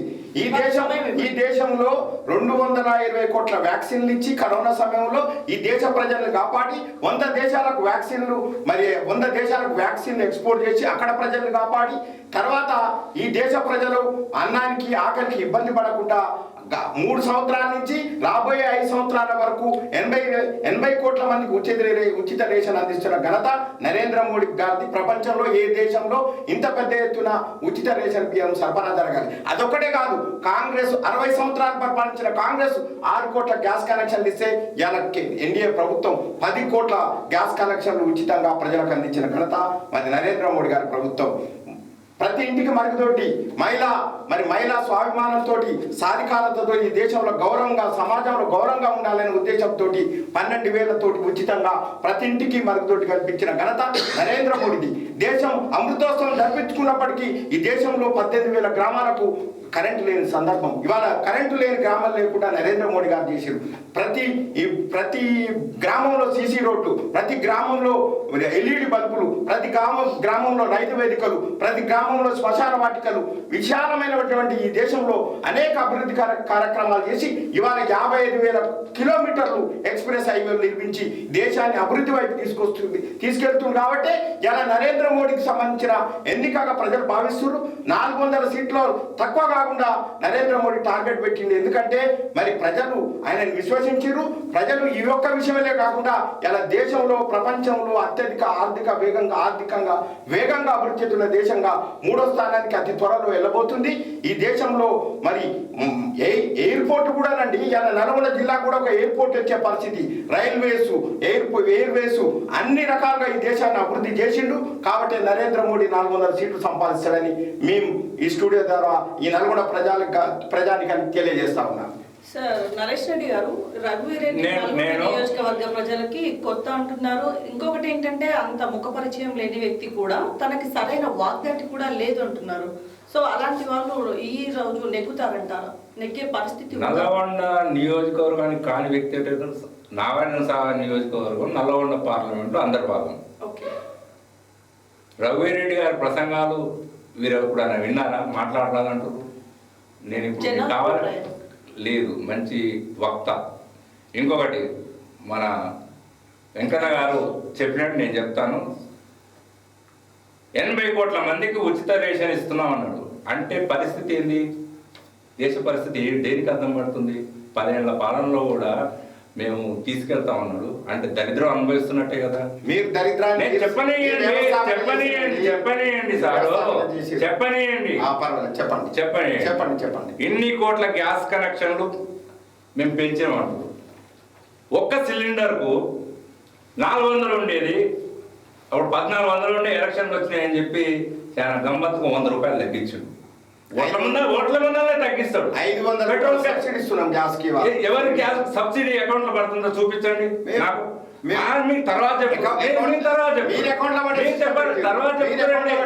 చెప్పనివ్వండి నన్ను. కొన్ని కోట్ల వ్యాక్సిన్లు ఇప్పించిందా అని అంటున్నారు. అది ప్రభుత్వం బాధ్యత. ఒక విపత్తు వచ్చినప్పుడు దానికి నివారణ చేయాలి, అది వాస్తవం. ఇంకొకటి, కోవిషీల్డ్ అనే సంస్థ నుంచి వ్యాక్సిన్ ఇప్పించింది. ఆయన కోవాక్సిన్ తీసుకుండు. ఆ కోవిషీల్డ్ సంస్థే ఎలక్ట్రోల్ బాండ్ తీసుకుంది, వాళ్లకు అనుమతి ఇచ్చిండు. అన్ని పరీక్షలు పూర్తి కాకముందుకే, ప్రయోగాలు కాకముందుకే ఆ సంస్థే మొన్న మా వ్యాక్సిన్ తీసుకుంటే సైడ్ ఎఫెక్ట్స్ వస్తున్నాయి అన్నాడు. ఆ చందా తీసుకున్నందువల్లే కానీ ఇచ్చింది. మీరేమంటారు? అది అవాస్తవం. ఇంకొకటి, 400 సీట్లు వస్తున్నాయి అంటారు. మీ ఒక్క పార్టీగా కూటమిగా? మీ పార్టీ పోటీ చేస్తుంది 450 కంటే లోపు సీట్లు. 450 కంటే లోపు సీట్లు వేసి 400 గెలుస్తారా? ఇంకొకటి, మణిపూర్లో మణిపూర్ ఈశాన్య రాష్ట్రాల్లో పోటీ చేస్తలేడు. ఎన్డీఏకు 400 సీట్లు అని మేము చెప్తున్నాం. మా పార్టీ నేను చెప్పనియండి, మీకు ఎట్లా వస్తాయని చెప్తా. నీకు కొన్ని రాష్ట్రాల్లో, తెలంగాణలో, ఏపీలో, తమిళనాడులో, కేరళలో ఇక్కడ 140 ఉన్న సీట్లున్న రాష్ట్రాల్లో నువ్వు 0 ఉన్నావు. జమ్మూ కాశ్మీర్ లో పోటీ చేస్తలేరండి. 370 ఆర్టికల్ చేసి మేము దాన్ని స్వర్గసీమ చేసినాము, కాశ్మీర్ పండిట్లా ఆదుకున్నాం అన్నటువంటి జమ్మూ కాశ్మీర్ రాష్ట్రంలో మీరు పోటీ చేస్తారని విరమించుకున్నారు. మేము లడక్ ఎంపీ, జమ్మూ కాశ్మీర్ రాష్ట్రంలో గతంలో లడక్ 370 తీసేసి మీరు అక్కడ మంచి సుపరిపాలన అందిస్తే పోటీ చేయాలిగా. మీరు అత్యధిక మెజార్టీ తోటి గెలవాలిగా. భయం, ఓడిపోతామని భయం. అదే కాశ్మీర్ పండిట్లు ఇప్పుడు దుమ్మెత్తిపోతున్నారు బీజేపీని. ఎందుకో తెలుసా అండి, వీళ్ళు 370 ఆర్టికల్ బిని చేంజ్ చేసారు. ఆ బి ఏంటంటే అక్కడ ఉన్న కాశ్మీర్లో ఉన్నటువంటి భూములు వేరే ప్రాంతం వాళ్ళు కొనొద్దు అనేది ఉండే. దాన్ని సడలించి అదాని అక్కడ నిక్షేపాలు కొల్లగొట్టడానికి వేల ఎకరాల కోట్ల భూములు కొన్నాడు. ఇప్పుడు కాశ్మీర్ పండిట్లు దాని మీద ఆగ్రహంలో ఉన్నారు. దాన్ని బొంద పెడతారని అక్కడ పోటీ చేయడం లేదు. వీరు చెప్పిన ఆర్టికల్ అడ్డం పెట్టుకొని లక్షల ఎకరాలు స్వాధీనం చేసుకున్నారు. అక్కడ కొంతమంది అధికారంలో ఉన్న ముఖ్యమంత్రులు లక్షల ఎకరాలు స్వాధీనమే ఉండదండి. జమ్మూ కాశ్మీర్ లో పండిట్లను ఆ రాష్ట్రంలో లేకుండా చేసిరు. తిరిగి వాళ్ళు వాపస్ వచ్చి అక్కడ ఉన్న ముస్లిం మీరు అంటున్నారు లడక్ స్థానంలో జమ్మూ కాశ్మీర్ లో అక్కడ ఉన్నాయి ఆస్థానాలు. అక్కడ ఉన్నాయి ఆస్థానాలు. ఇప్పుడు రెండు పార్టీలను తెలంగాణ రాష్ట్రంలో ప్రజలు విశ్వసించే పరిస్థితి లేదు. మొన్ననే చీకొట్టి కదండి, విశ్వసించే పరిస్థితి ఏంటి?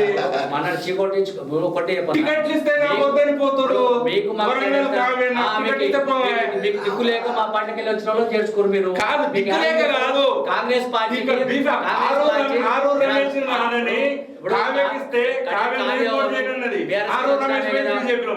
వచ్చినవి కదా. శెట్క సురేష్ ఎవరు బీఆర్ఎస్ కి వచ్చిన అంటే ఒకటి మీకు క్యాండిడేట్ లేక తర్వాత బీఆర్ఎస్ కి వచ్చిన వాళ్ళు రెండు పార్టీలు ఆ పార్టీ రెండింటి తేడా లేదు. వాళ్ళు హత్య చేసుకోరు, వీళ్ళు హత్య చేసుకోరు. బీజేపీ బీఆర్ఎస్ కి వచ్చిన వాళ్ళకే బీజేపీ టికెట్ ఇచ్చారు, బీఆర్ఎస్ కి వచ్చిన వాళ్ళకే కాంగ్రెస్ టికెట్ ఇచ్చారు. అంటే ఒకటి మేడం, వీళ్ళకు క్యాండిడేట్ లేరు. ఇలా క్యాండిడేట్ ఉన్నది బీఆర్ఎస్ మాత్రమే. బీఆర్ఎస్ మాత్రమే ఈ రాష్ట్రంలో ఒకటి నువ్వు భారతదేశంలో పోటీ చేయనప్పుడే మేడం జాతీయ పార్టీగా బీఆర్ఎస్ పార్టీని ప్రకటించిండు. మీరు అయితే మళ్ళీ మీరు మాట్లాడతారు అటెండ్ రాలేదు. మోడీకి మేమే ప్రత్యామ్నారు ఆడ పోటీ చేయకుండా అక్కడనే బీఆర్ఎస్ తీసుకున్నారు. నువ్వే మాట్లాడితే ఎట్లా? నేను బీజేపీ గురించి నువ్వే మాట్లాడి కాంగ్రెస్ గురించి నువ్వే మాట్లాడితే ఎట్లా? నీ పార్టీ గురించి నువ్వు మాట్లాడు, రెండింటి గురించి నువ్వే మాట్లాడితే ఎట్లా? ఏడు చెప్పరాదు. నీకు ఏడు ఎందుకు లేరు? దాన నాగేంద్ర తీసుకున్నావు. ఎవరు దాన నాగేంద్ర కిందకి ఇచ్చే చెప్పు. కాంగ్రెస్ పార్టీ ఎవరు లేడా? హైదరాబాద్ లో కొంచెం వీక్ ఉంది. నువ్వే ఒప్పుకున్నావు వీక్ ఉందని. మీరు వీకేనే వీకే. మీరు ఇక వీక్ ఉంటే అన్ని సీట్లు గమ్మతుంది. మీకు మాకు ఎంత తేడా? 1.8 పాస్. మీరు అదే చూస్తావు కదా, నువ్వు ఏ పార్టీకి గెలుస్తావు చూస్తాం కదా. నీకు దిక్కులే 2% అంటారు. గ్రేటర్ హైదరాబాద్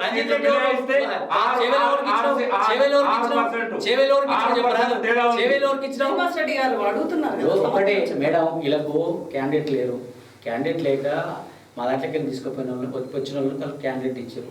ఒకటి నేను ఏమంటే ఈ రాష్ట్రంలో ఈ దేశంలో ఏ ముఖ్యమంత్రి చేయనటువంటి అభివృద్ధి సంక్షేమ కార్యక్రమాలు కేసీఆర్ గారు ఒక్కడిగా బయలుదేరి చావు నోట్లో తలబెట్టి తెలంగాణ సాధించినటువంటి వ్యక్తి కేసీఆర్. ఈరోజు కేసీఆర్ గారు లేకుంటే తెలంగాణ వచ్చేదా? వీళ్ళకి గుర్తింపు ఉండేదా? మాట కట్టుబడి సోనియా గాంధీ ఇచ్చింది. మాట కట్టుబడి సోనియా గాంధీ ఇచ్చింది. కేసీఆర్ లేకుండా వచ్చేదా కాదు. అవకాశం ఇస్తాం మేడం. అలా కూడా అవకాశం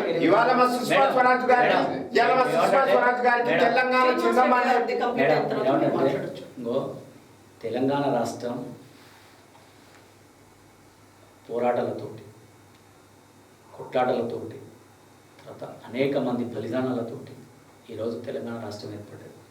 తెలంగాణ రాష్ట్రంలో ఏర్పడ్డ రాష్ట్రాన్ని ఆగం కానియొద్దు, ముందుకు తీసుకెళ్లాలని చెప్పేసి కేసీఆర్ గారు అన్ని వర్గాలని, సంపన్న వర్గాలని కడుపులో పెట్టుకొని చూసుకుంటారు.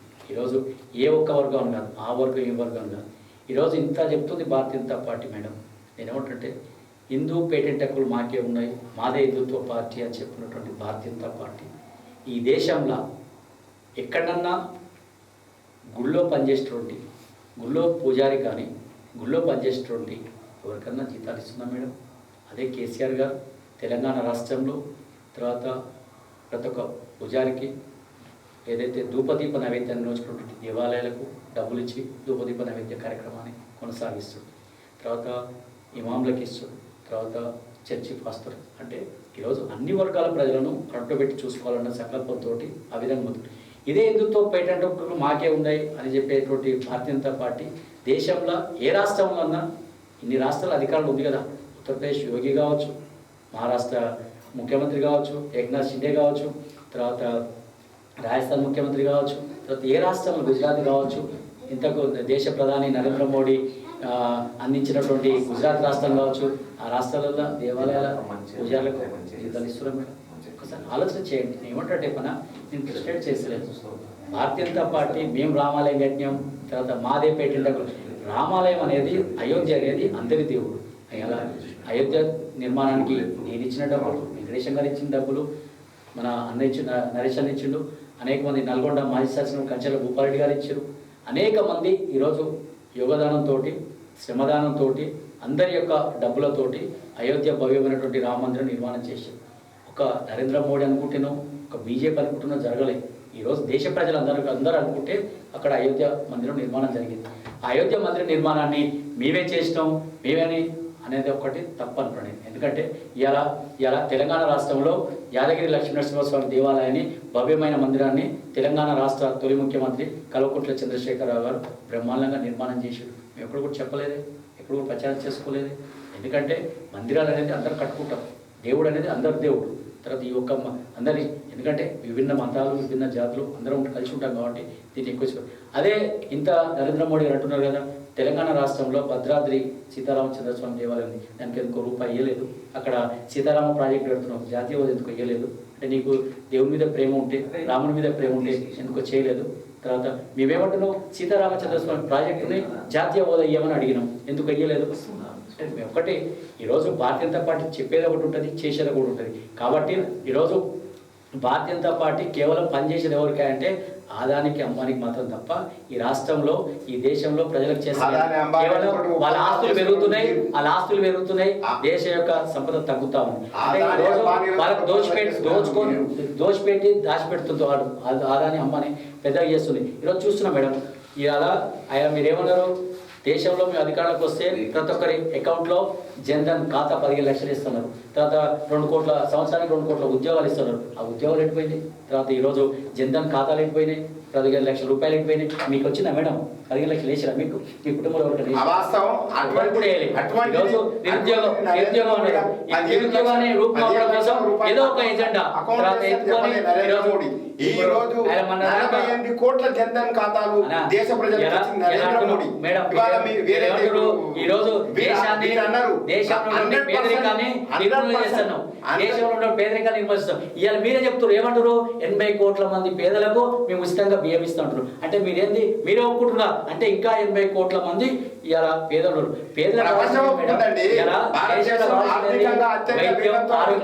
వైద్యం ఆరోగ్యం అందరికి, వైద్యం విద్య అందరికీ ఆపాదించడం. నువ్వు ఒక్కటన్నా ఇలా నవోదయ పాఠశాల ఏర్పాటు చేస్తున్నావా?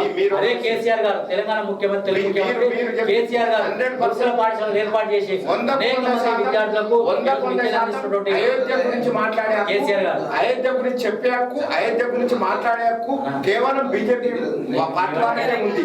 ఎందుకంటే అయోధ్య గురించి అనేక మంది బీజేపీ కార్యకర్తలు ప్రాణత్యాగం చేశారు, అనేక మంది పోరాటం చేశారు.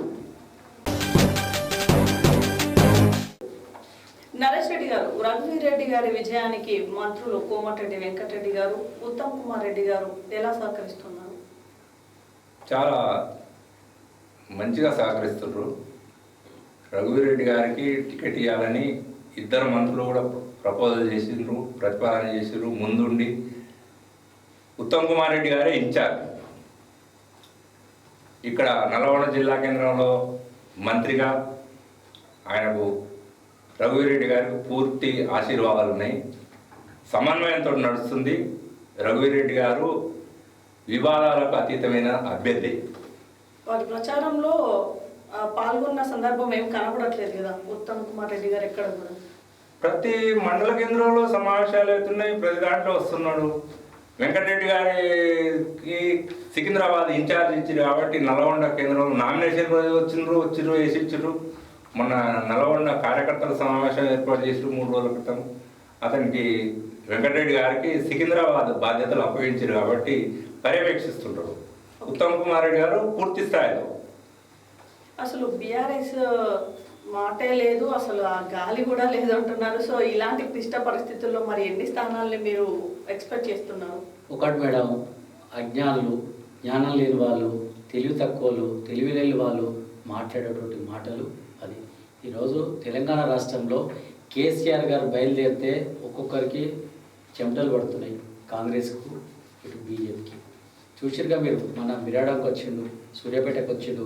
కేసీఆర్ గారు సూర్యాపేటకు వచ్చినాగానే వెంటనే నీళ్ళు పెట్టారు. అంటే నేను ఒకటే మేడం, ఈ యొక్క తెలంగాణ రాష్ట్రంలో కేఎం బార్బీ కావచ్చు ప్రాజెక్టు ఆయకట్టు ప్రాంతంలో ఒక 2-3 తరలు ఇస్తే ఈరోజు ఆ యొక్క మిర్యాలగూడ ప్రాంతం కావచ్చు, తర్వాత హుజూర్నగర్ ప్రాంతం కావచ్చు, సూర్యాపేట అటు సైడ్ మొత్తం కూడా మిర్యాలగూడ, దేవరకొండ, ఇవన్నీ కూడా పారి మన పంట పండేది.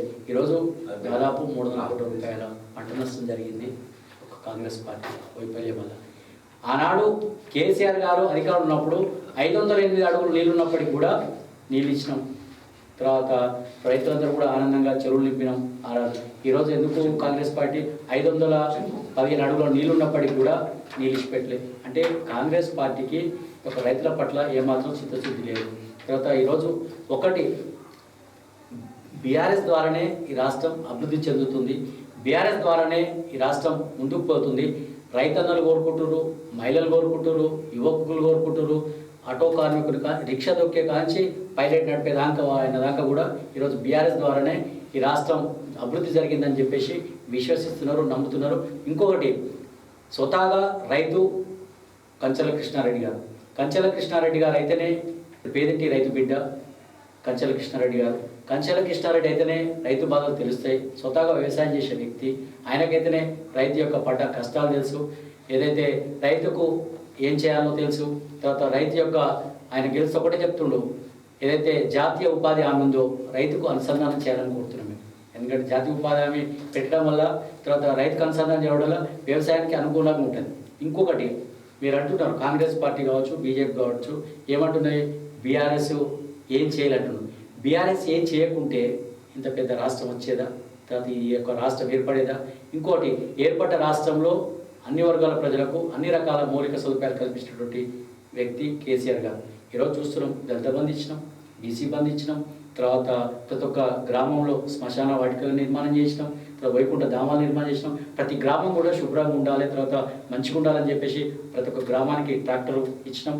తర్వాత ప్రతి గ్రామంలో తర్వాత స్కావెంజర్ ఉండాలని చెప్పేసి మన కార్మికులు నియమించడం మీరు ఇన్ని చెప్తున్నారు కదా, ఇన్ని చేసినటువంటి మీ పార్టీని వదిలేసి సీనియర్ నాయకులు అయినటువంటి గుత్తా సుఖేందర్ రెడ్డి తనయుడు అమిత్ రెడ్డి గారు అయితే ఏంటి, ఇప్పుడు గుత్తా సుఖేందర్ రెడ్డి, చాలా మంది పలువురు నేతలు ఎందుకు మీ పార్టీని వీడాల్సి వచ్చింది? ఇప్పుడు గుత్తా సుఖేందర్ రెడ్డి పార్టీ వీడినట్టు నేను ఎక్కడ వెళ్ళే మేడం. వారి తనయుడు అమిత్ రెడ్డి వెళ్ళాడు కదా ఆయనకి బీఆర్ఎస్లో సభ్యత్వము లేదు. ఆయన పోయినట్టు కూడా మాకు మా పార్టీ ఉంటేగా పోతానికి ఎక్కడన్నా. ఆయన మన బీఆర్ఎస్లో ఆయనకు సభ్యత్వం లేదు, తెలుసు ఆయన ఉన్నాను కూడా మేము అనుకోవట్లేము. ఆయన ఏ పార్టీ ఉంటే మాకు సంబంధం లేదు. ఇంకొకటి, ఈరోజు వారి బ్రదర్ చెప్తా ఉన్నాడు, ఏమంటుండు గుత్తా జితేందర్ రెడ్డి గారు, మేము బీఆర్ఎస్లో ఉండే బీఆర్ఎస్ క్యాండిడేట్లను ఓడగొట్టడానికి మేము ప్రయత్నం చేసినామని ఇంత సిగ్గుగా చెప్పడం అనేది ఏదైతుందో చాలా బాధాకరం. ఎందుకంటే ఒక పార్టీలో ఉండి పార్టీ అభ్యర్థులను ఓడగొట్టడం అనేది చాలా హేయమైన చర్య. అసొంటిది ఎవరు కూడా చేయరు. ఇంకొకటి, మీరు అంటా ఉన్నారు కదా, బీఆర్ఎస్ లేకపోతే ఈ యొక్క రేవంత్ రెడ్డి ఈరోజు ముఖ్యమంత్రి కాకుంటుండి. ఎందుకంటే మన తెలంగాణ రాష్ట్రం ఏర్పడ్డది కాబట్టి, బీఆర్ఎస్ ద్వారానే వచ్చింది కాబట్టి ఆయన ముఖ్యమంత్రి అయ్యాడు. ముఖ్యమంత్రి అయిన తర్వాత ఏ భాష మాట్లాడాలి?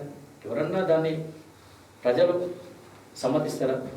ఆఖరికి చిన్నపిల్లగాడు కూడా నేను యూట్యూబ్లో పెట్టాను, క్రికెట్ ఆడుకుంటా రారనా అంటే, ఏ ఆగో నేను ఆడుకుంటున్నా, నీ గుడ్లు వీకేస్తా అంటారు. అంటే సంస్కృతి ఏడిపోయిందంటే ఆఖరి చిన్నపిల్లగాలు కూడా ఏవగించుకునే విధంగా, చిన్నపిల్లలు కూడా దాన్ని చీదరించుకునే విధంగా రేవంత్ రెడ్డి యొక్క భాష ఉన్నది. ఇంకొకటి, ఈ రాష్ట్రంలో నువ్వేం చేస్తావో చెప్పావంటే ఏం చెప్పకుండా కేసీఆర్ని తిట్టేది ఒకటి పెట్టుకోడు తప్ప నువ్వేం చేస్తావా చెప్పంటే చెప్పే పరిస్థితి రేవంత్ రెడ్డి గారికి లేదు. ఇంకొకటి, ఇలా 6 గ్యారంటీలు ఇచ్చి ఏ ఒక్క గ్యారెంటీనైనా అమలు చేసిన పాపన ఈ యొక్క రాష్ట్రంలో రేవంత్ రెడ్డి గారు పోతలేదు. ప్రతి ఒక్క మహిళకు పెళ్లి చేసుకుంటే కేసీఆర్ గారు 1,110 ఇస్తే నేను తక్కువ తిన్నానా, నేను ఇంకో తులం బంగారం ఇస్తున్నాడు. ఇలా తెలంగాణ రాష్ట్రంలో ఈయన అధికారంలోకి వచ్చిన తర్వాత రేవంత్ రెడ్డి గారు ముఖ్యమంత్రి అయిన తర్వాత దాదాపు ఎన్నో వేల పెళ్లిళ్ళు అయినాయి, వేల సంఖ్యలో పెళ్లిళ్ళు అయినాయి. అంటే ఏ బంగారం దుకాణంలో కూడా ఈయనకు బంగారం దొరుకుతుంది, పథకం లాంచ్ చేయలేదు, బంగారం దొరుకుతలేదా? మీరేగా చెప్పింది తర్వాత ఇస్తామని చెప్పి లాంచ్ హరీష్ అన్న మీరు చెప్పినా మేము చెప్తున్నాం. నేను చెప్పాను ఒక్కొక్కటి చేసుకుంటూ వస్తున్నాడు. ప్రతి ఒక్క మహిళకు 18 సంవత్సరాలు నిండిన మహిళకు 2500 ఇస్తాను. ఏ ఒక్క మహిళ కన్నా బడ్జెట్ ఉన్నది, బడ్జెట్ ప్రకారం పోతారని ఇవన్నీ కూడా ఏ ఒక్క హామీ కూడా అమలు చేయలేదు. కాబట్టి రైతు భరోసా ఇస్తాడు మేడం, రైతు భరోసా 15,000 ఇస్తా అని అన్నాడు. తర్వాత రైతుకు 500 రూపాయలు బోనస్ ఇస్తున్నాడు. మీరైతే నేను రేవంత్ రెడ్డి అని చెప్పేసి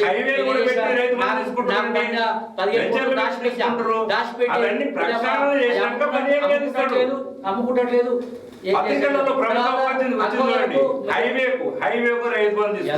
ఎలా రైస్ మిల్లర్ల దగ్గర డబ్బులు వసూలు చేసిన పరిస్థితి కాంగ్రెస్ పార్టీకి దాపరించింది. రైస్ మిల్లర్లను బెదిరించాలా, డబ్బులు దండుకోవాలా. తర్వాత మన ఫోన్ చేసి ఒక ఆయన, ఒక మంత్రి, ఎవరు ఆయన మా వడ్లించుకుంటలేవాడు. తర్వాత ఏమైంది, 15 కోట్ల రూపాయలు ఒకటి. నేనేమంటే మన క్లాక్ టవర్ దగ్గర ఇదే సత్య న్యూస్ దగ్గర డిబేట్ పెడదాం, రైస్ మిల్ అందరూ పిలిపిద్దాం, చెప్తారు, అలా చెప్తారు. ఎందుకంటే మన రైస్ మిల్లులతోటి ఐకేపీ సెంటర్లను కోవిడ్ సమయంలో బంద్ చేయించింది. ఐకేపీ సెంటర్లు ఎత్తే చూసింది కేసీఆర్. రైస్ మిల్లర్లతోటి కేసీఆర్ గారు తెలంగాణ బియ్యం మీద టిఆర్ఎస్ ప్రభుత్వంలో రైస్ మిల్లర్లు బియ్యం మీద చేసిన కుంభకోణం తీస్తే ఎవరెవరు బయటపడుతుందో తెలుస్తుంది. ఇప్పుడు పీడిఎస్ బియ్యాన్ని రీసైక్లింగ్ చేసి మొత్తం పొరుగు రాష్ట్రాలకు అధికారంలో రాగానే ఏం చేశారంటే కాంగ్రెస్ పార్టీ అధికారంలో రాగానే రేవంత్ రెడ్డి గారు ఒక టెండర్ కాల్ఫర్ చేసిండు. ఏది రైస్ మిల్లర్ దగ్గర ఉంటుంటే ధాన్యాన్ని అంతా కూడా కొనుగోలు చేయాలని చెప్పేసి టెండర్ పెట్టిండు. ఆ టెండర్ పెట్టిన ఆయన ఏం చేసిండు, ఎక్కువ వాడిండు. పాడి తర్వాత ప్రతి ఒక్క రైస్ మిల్ అయిన దగ్గర 300 క్వింటాల్ 300 మాకు ఇయ్యి, ధాన్యం నువ్వే ఉంచుకో అని చెప్పేసి. ఆ రైస్ మిల్ ఏమంటాడు, నీకు 300 మేము ఆడిస్తాం. ఇప్పుడు మేము అంత లోతుగా చెప్పాలంటే మైనింగ్ ఇసుక మాఫియా మీద శ్రీనివాస్ రెడ్డి గారు మీరు అంత వివరంగా చెప్పాలంటే ఇసుక మీద, మైనింగ్ మీద, వైన్స్ మీద, ఏ విధంగా ఇక్కడ రాష్ట్రంలో కాదండి, పక్క రాష్ట్రంలో నిప్పుకు కూడా చెదలు పడుతుంది, నిప్పుకు కూడా తుప్పు పట్టించవచ్చు అనే విషయాన్ని కవిత నిరూపించింది. నిప్పు లాంటి అరవింద్ కేజ్రీవాల్ అవినీతికి వ్యతిరేకంగా పోరాడినటువంటి పేరున్నటువంటి అరవింద్ కేజ్రీవాల్ను ఆ మెదడులో బుర్రలో ప్రవేశించి చెదలు పట్టించి ఒక సారా వ్యాపారం చేసింది ఎవరు చెప్పు? ఇప్పుడు జైల్లో ఉంది, ఎవరు చెప్పండి? దాని గురించి పట్టిస్తే వెంకటేశం గారు, మరి బీజేపీ భారతీయ జనతా పార్టీలో సరైన నాయకులు కార్యకర్తలు లేరంటారా? ఎందుకు వలసలు వచ్చినటువంటి నాయకులకు టికెట్స్ ఇస్తున్నారు? భారతీయ జనతా పార్టీ, నరేంద్ర మోడీ గారు ఈ దేశంలో ఉన్నటువంటి అన్ని పార్టీలు వారు చేస్తున్న అభివృద్ధికి ఆకర్షితులై వారి పార్టీలో వారి అడుగులో అడిగేయడానికి అలా సైద్ రెడ్డి గారు వచ్చి ప్రతి ఏ పార్టీ అయినా రాజకీయ కోణంలో ఆలోచన చేస్తుంది. ఇక్కడ ఉన్న సైద్ రెడ్డి గారికి ఇక్కడ ఉన్న అందరు నాయకులు వాళ్ళు మద్దతు తెలిపారు. ఇలా నరేంద్ర మోడీ గారి ప్రభుత్వానికి దేశవ్యాప్తంగా ఉన్న అన్ని పార్టీలు, యూపీఏ పక్షాలన్నీ కూడా అనేక పక్షాలు ఎన్డీఏకు మద్దతు తెలుపుతా ఉన్నాయి. అందులో భాగంగా నరేంద్ర మోడీ గారిని ఆకర్షించే ప్రతి నాయకత్వాన్ని పార్టీ ఆహ్వానిస్తుంది. అందులో భాగంగానే ఇలా దేశవ్యాప్తంగా మరి ఏదైతే రైతుకు ఇలా కిసాన్ సమ్మాన్ నిధి కింద పెట్టుబడి సాయం కింద 6,000 రూపాయలు ఇస్తుంది. అదేవిధంగా మరి ఎరువుల కింద ఎకరాకు 14,000 సహకారం రైతుకు అందిస్తుంది. ప్రతి సంవత్సరం ఎంఎస్పి రేటు పెంచి రైతుకు మరి పంటకు గిట్టుబాటు ధర కల్పించే విధంగా ప్రతి సంవత్సరం లేదండి. మీరు ఇంతసేపు చాలా సమయం స్టూడియో మీకు అవకాశం ఇచ్చారు. మీరు మాట్లాడినప్పుడు నేను కౌంటర్ చేయలేదు. మీరు దయచేసి నాకు అవకాశం ఇవ్వాలి. మీరు పూర్తి సమయం మీరు ఇద్దరు తీసుకురు. మేము చెప్పినాక మీరు ఖండిస్తే నేను ఒప్పుకుంటా. మీరు పదే మీరు ఆదాని అంబానీ అన్నారు. మరి మెగా కృష్ణారెడ్డి 1,00,000 కోట్ల రూపాయలు తెలంగాణ ప్రభుత్వం మొత్తం ఒక ప్రాజెక్టుకే దోచిపెట్టింది. మేము ఆరోపణలు చేస్తున్నాం. మేము ఏం చేసిందో అది చెప్పడానికి ప్రయత్నిస్తాం. ప్రయత్నిస్తున్నాం. దయచేసి మీరు అవకాశం ఇవ్వాల్సిన అవసరం ఉంది. ఈ దేశంలో రైతును బలోపేతం చేయడానికి ప్రతి సంవత్సరం మరి ఎంఎస్పీ రేట్ పెంచుతూ, అదేవిధంగా ఈ దేశంలో ఉన్నటువంటి మహిళా వికాసానికి మహిళకు ప్రతి మహిళకు ఇలా సుకన్య సమృద్ధి, పుట్టిన ఆడపిల్లకు సుకన్య సమృద్ధి పథకం కింద భరోసా కల్పిస్తూ మహిళలకు 33% రిజర్వేషన్ రేపు చట్టసభల్లో బిల్లు చేసిరు.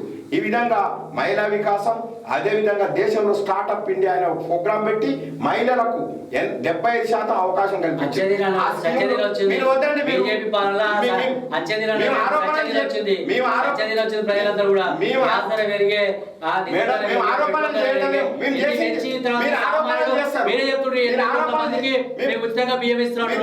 ఇంకా దరిద్రంగా అనుభవించండి, దరిద్రంగా ఉండండి.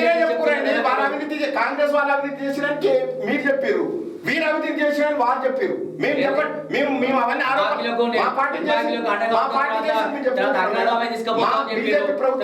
ప్రతి ఒక్కరికి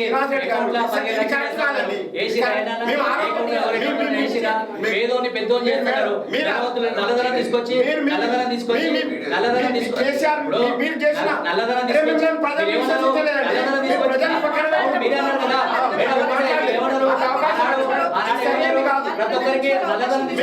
ప్రతి ఒక్కరి అకౌంట్ 15 లక్షలు ఎవరి అకౌంట్ వేసినా, ఏ అకౌంట్ వేసినా, బ్యాంక్ అకౌంట్ వేసినా, మన 15 లక్షలు అకౌంట్ వేసామన్నారు. ప్రతి ఒక్కరి అకౌంట్ 15 లక్షలు ఏ ఒక్క అకౌంట్ లో కూడా లేదా. అచ్చదిన అన్నారు, అచ్చదిన సత్యదిన వచ్చింది. ఇప్పుడు తర్వాత పెట్రోల్ ధర ఏం చేసిరు, గ్యాస్ ధర సామాన్య బతకలేని పరిస్థితి ఉంది. చమురు తోటి అన్ని ఆధారపడి, ఈరోజు పెట్రోల్ డీజిల్ తోటి అన్ని ఆధారపడి నిత్యావసర వస్తువులు కూడా ధర పెరిగా ఉంటుంది. ఇలా పప్పు ధర పెరిగింది, ఉప్పు ధర పెరిగింది.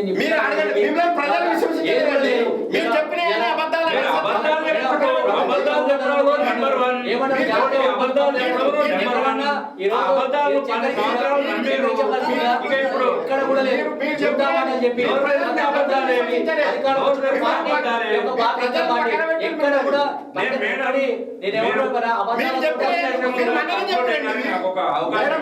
మొన్న జరిగిన సాధారణ ఎన్నికల్లో వీరు చెప్పిన కేసీఆర్ చెప్పిండు, ప్రజలు విశ్వసించలే. మేము ఇప్పుడు ఇక్కడ ఆరోపణ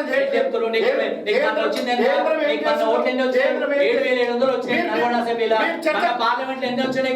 55,000 వచ్చినాయి. ఇప్పుడు నేను భారతీయ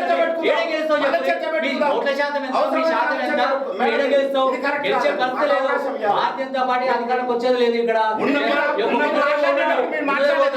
మీరు మాట్లాడలే.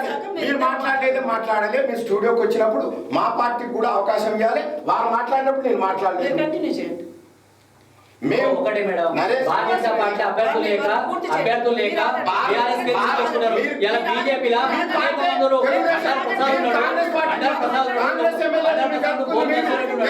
అనేక మంది ఉన్నారు.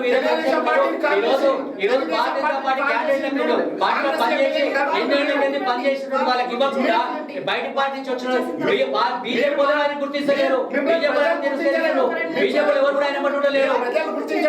మీ పార్టీ త్వరలో కాదు కాబోతుంది. మీరు ఆరోపణలు చేయొద్దండి. మేము మీకు అవకాశం ఇచ్చినప్పుడు మీరు మాట్లాడారు. మేము మా పార్టీ విధానాలు చెప్తున్నాం. మిమ్మల్ని విమర్శిస్తే మీరు చర్చకు రండి. మేము మా పార్టీ విధానం చెప్తున్నాం, మేము చేసిన అభివృద్ధి చెప్తున్నాం. మాకు అవకాశం ఇచ్చినప్పుడు మేము మాట్లాడతాం. మీరు మాట్లాడినప్పుడు నేనేం క్రాస్ చేయలేదు. మీరు ఈ దేశంలో ఉన్నటువంటి ప్రతి మహిళకు సాధికారత కల్పించడానికి ఇవాళ చట్టసభలో 33% రిజర్వేషన్కి పార్లమెంట్ బిల్లు తెచ్చింది నరేంద్ర మోడీ గారి ప్రభుత్వం. ఇది కాంగ్రెస్ చేయలేకపోయింది, వాళ్ళు చేశారు. అదేవిధంగా ఈ దేశంలో ఉన్నటువంటి ప్రతి వృత్తిదారునికి విశ్వకర్మ యోజన ద్వారా మరి సహకారం అందిస్తూ, అదేవిధంగా ఇలా స్టార్టప్ ఇండియాకు మరి ₹1,00,00,000 దానికి 20 లక్షల సబ్సిడీ తోటి 81% మంది మహిళా వికాసం.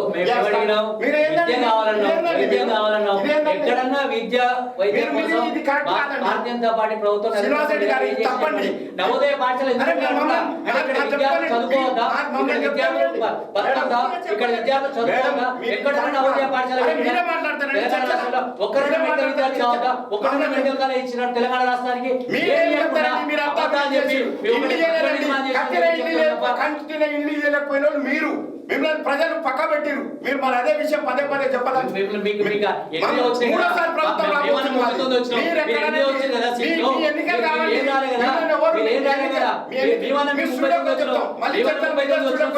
మీకేం లేదు కదా, మీకు 7,700 మీరు 4 కోట్ల ఎన్నికలు కావండి. ఈ దేశంలో ఉన్న 140 కోట్ల ఎన్నికలకు సంబంధించిన విషయం. అంటే ఇక్కడ తెలంగాణ ప్రజలు మీకు ప్రజలు కారా? మీరు తెలంగాణ ప్రజలు మీకు ప్రజలు కారా? అంటే మీరు అంటే దేశంలో ఉన్న ప్రజలే అక్కడ గుజరాత్ తెలంగాణ ప్రజలు కాదంటే 4 కోట్ల మంది ప్రజలు కాదంటే మీ లెక్క లేదన్నట్టు ఓటేసిన ప్రజలు మీరు తప్పు పడుతున్నారంటే బాధ్యత పార్టీ తెలంగాణ ప్రజలు లేదన్నట్టు మీకు అది మీరు దేశవ్యాప్తంగా పార్టీ పెట్టిరు. ఇప్పుడేదో మీరు తెలంగాణ పార్టీ మహారాష్ట్ర ప్రజలు కేసీఆర్ పథకాలు మా రాష్ట్రానికి రావాలని మహారాష్ట్ర కోరుకున్నది గతంలో, కర్ణాటక ప్రజలు కోరుకుంటున్నారు, తర్వాత మహారాష్ట్ర ప్రజలు కోరుకుంటున్నారు, రాజస్థాన్. ఎందుకంటే మన ఒకటి తెలంగాణ రాష్ట్రంలో సంక్షేమ పథకాలు ఈరోజు రైతు బీమా ఇచ్చినాం, రైతు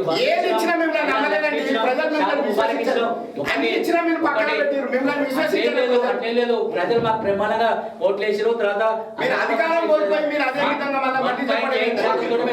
మీరు వచ్చిరా మేడం మీరు వాళ్ళకి ఇద్దరికి సుదీర్ఘ సమయం ఇచ్చి వాళ్ళు మాట్లాడినప్పుడు మేము మాట్లాడాలి. మేము మా పార్టీ ఏం అభివృద్ధి చేసి చెప్పాల్సిన బాధ్యత మాకుంది. ఈరోజు కేంద్ర ప్రభుత్వం మన దేశంలో ఉన్నటువంటి అన్ని వృత్తిదారులకు, యాదవులకు, గొర్రెలు, మరి మత్స్య సంపద, నీలి విప్లవాన్ని సృష్టించండి. ఈ దేశంలో అనేక కోట్ల రూపాయల మరి సహకారం మీరు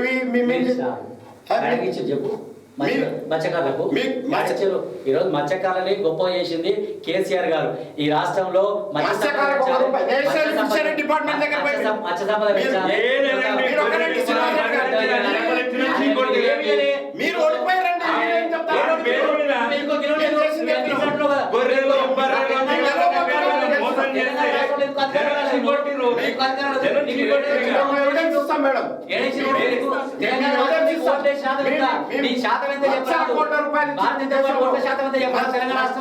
ఫిషరీ డెవలప్మెంట్ డిపార్ట్మెంట్ దగ్గర మీరు తెలుసుకోండి, ఆర్టీఆర్ దగ్గర బట్టి తెలుసుకోండి. మేము ఇవ్వలేదంటే ఇదే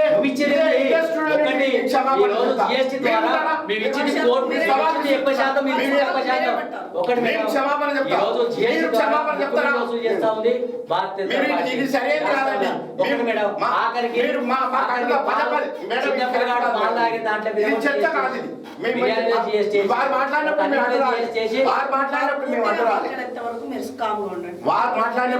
వీరు వాళ్ళు వాళ్ళ అభివృద్ధి చేసిన వీరు అభివృద్ధి చేసిన వాళ్ళు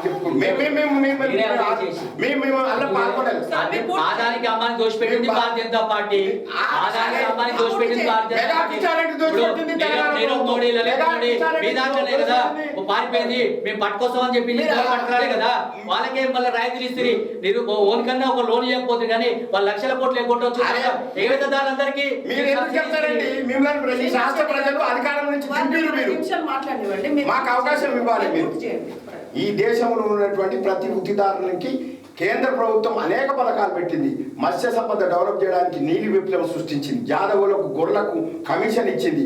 ఈ విశ్వకర్మ యోజన కింద అనేక మంది వృత్తిదారులకు ఈ దేశంలో ఉన్న అందరికీ సహకారం అందించేందుకు విశ్వకర్మ యోజన తీసుకొచ్చింది.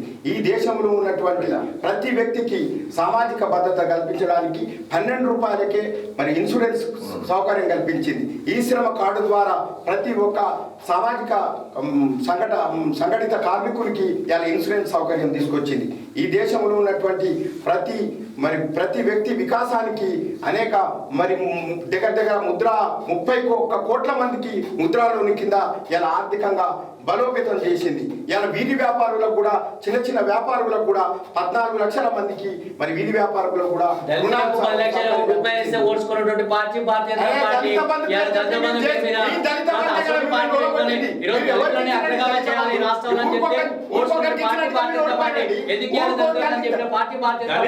ఎప్పుడు ఇచ్చారు? వాగ్దానం చేసి ఎన్నికల నోటిఫికేషన్ ఇంకొక వారానికి వస్తుందనంగా దళిత బంధు ప్రకటించిన కేంద్రంలో ఎస్సీ సబ్ ప్లాన్ కింద 1,00,000 కోట్లు కేటాయించింది. మీరు దళిత బంధు పేరు చెప్పి ఓడిపోయారు. మీరు ఎక్కడ ఇయ్యలేదు. ఏ గ్రామంలో హయాంలోనే కాంగ్రెస్ గవర్నమెంట్ ఉన్నప్పుడే ఎస్సీ ఎస్టీ సబ్ ప్లాన్ నిధులు ఉన్నాయి. ఇవ్వాలంటున్నాం మేము.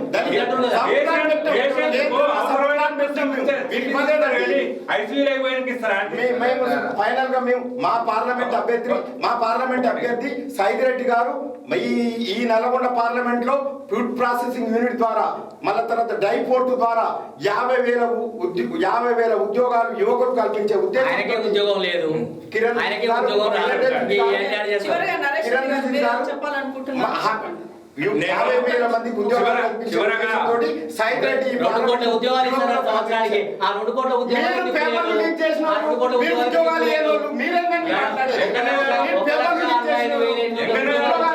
తెలంగాణ రాష్ట్ర సమితి కేసీఆర్ గారు ఈ వేదిక ద్వారా ప్రేక్షకులకు ఓటర్లకు నేను ఒకటే సుదీర్ఘమైన వివరణ కూడా 2 అంశాలను 2 నిమిషాలు ముగిస్తా. నల్లగొండ పార్లమెంట్ ఎన్నికలు కాబట్టి నల్లగొండ పార్లమెంటు స్థానం నుంచి నిలబడుతున్నటువంటి ఒక పార్టీ అభ్యర్థి ఆయన శాసనసభ్యుగా ఉన్నప్పుడు అక్కడ ఈ సాగర్ ముంపు గ్రామాలకు ఇచ్చినటువంటి భూములన్నిటిని ఆక్రమిస్తుందని చెప్పి ఒక రాష్ట్ర స్థాయి అధ్యక్షుడే అక్కడికి విచారణకు పోతే గుండాలతోటి తరిమి కొట్టినటువంటి నాయకుడిని తీసుకొచ్చి పేర్లు చెప్తలేదు, వివాదాలకు పోవద్దని చెప్తలేను. ఇప్పుడు టికెట్ ఇచ్చారు.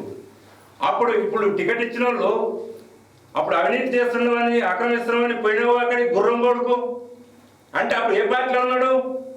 టీఆర్ఎస్ పార్టీలో ఉన్నాడు.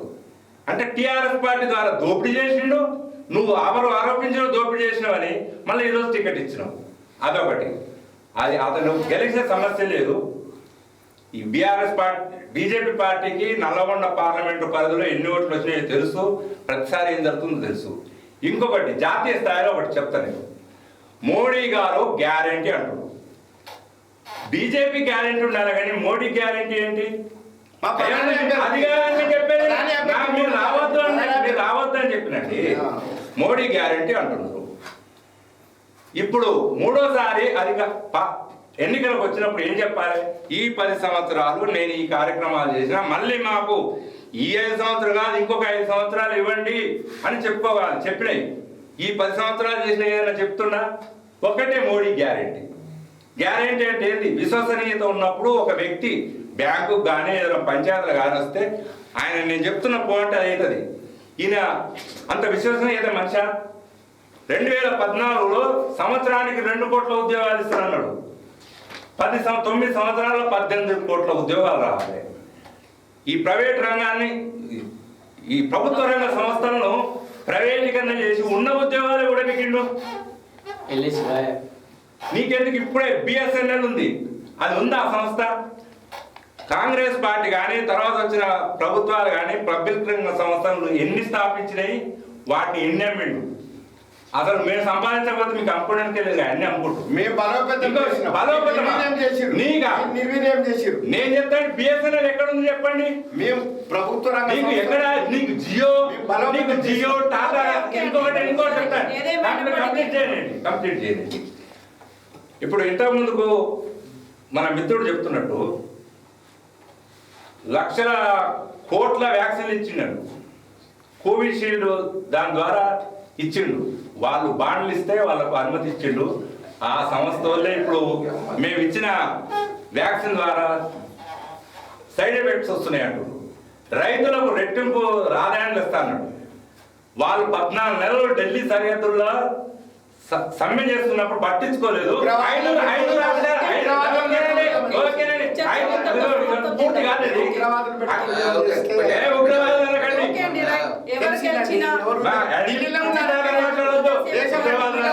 రైతులను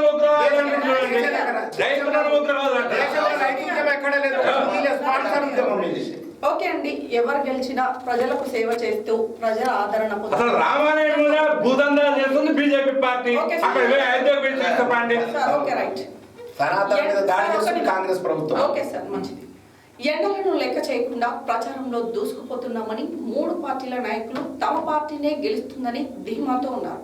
మరి ఎవరు గెలిచినా నల్గొండ పార్లమెంటు పరిధిలో అన్ని విధాలుగా అభివృద్ధి చెందాలని సత్య న్యూస్ ఛానల్ కూడా కోరుకుంటుంది. మరో విభిన్న అంశంతో మరో డిబేట్లో మళ్ళీ కలుద్దాం. అంతవరకు సెలవు.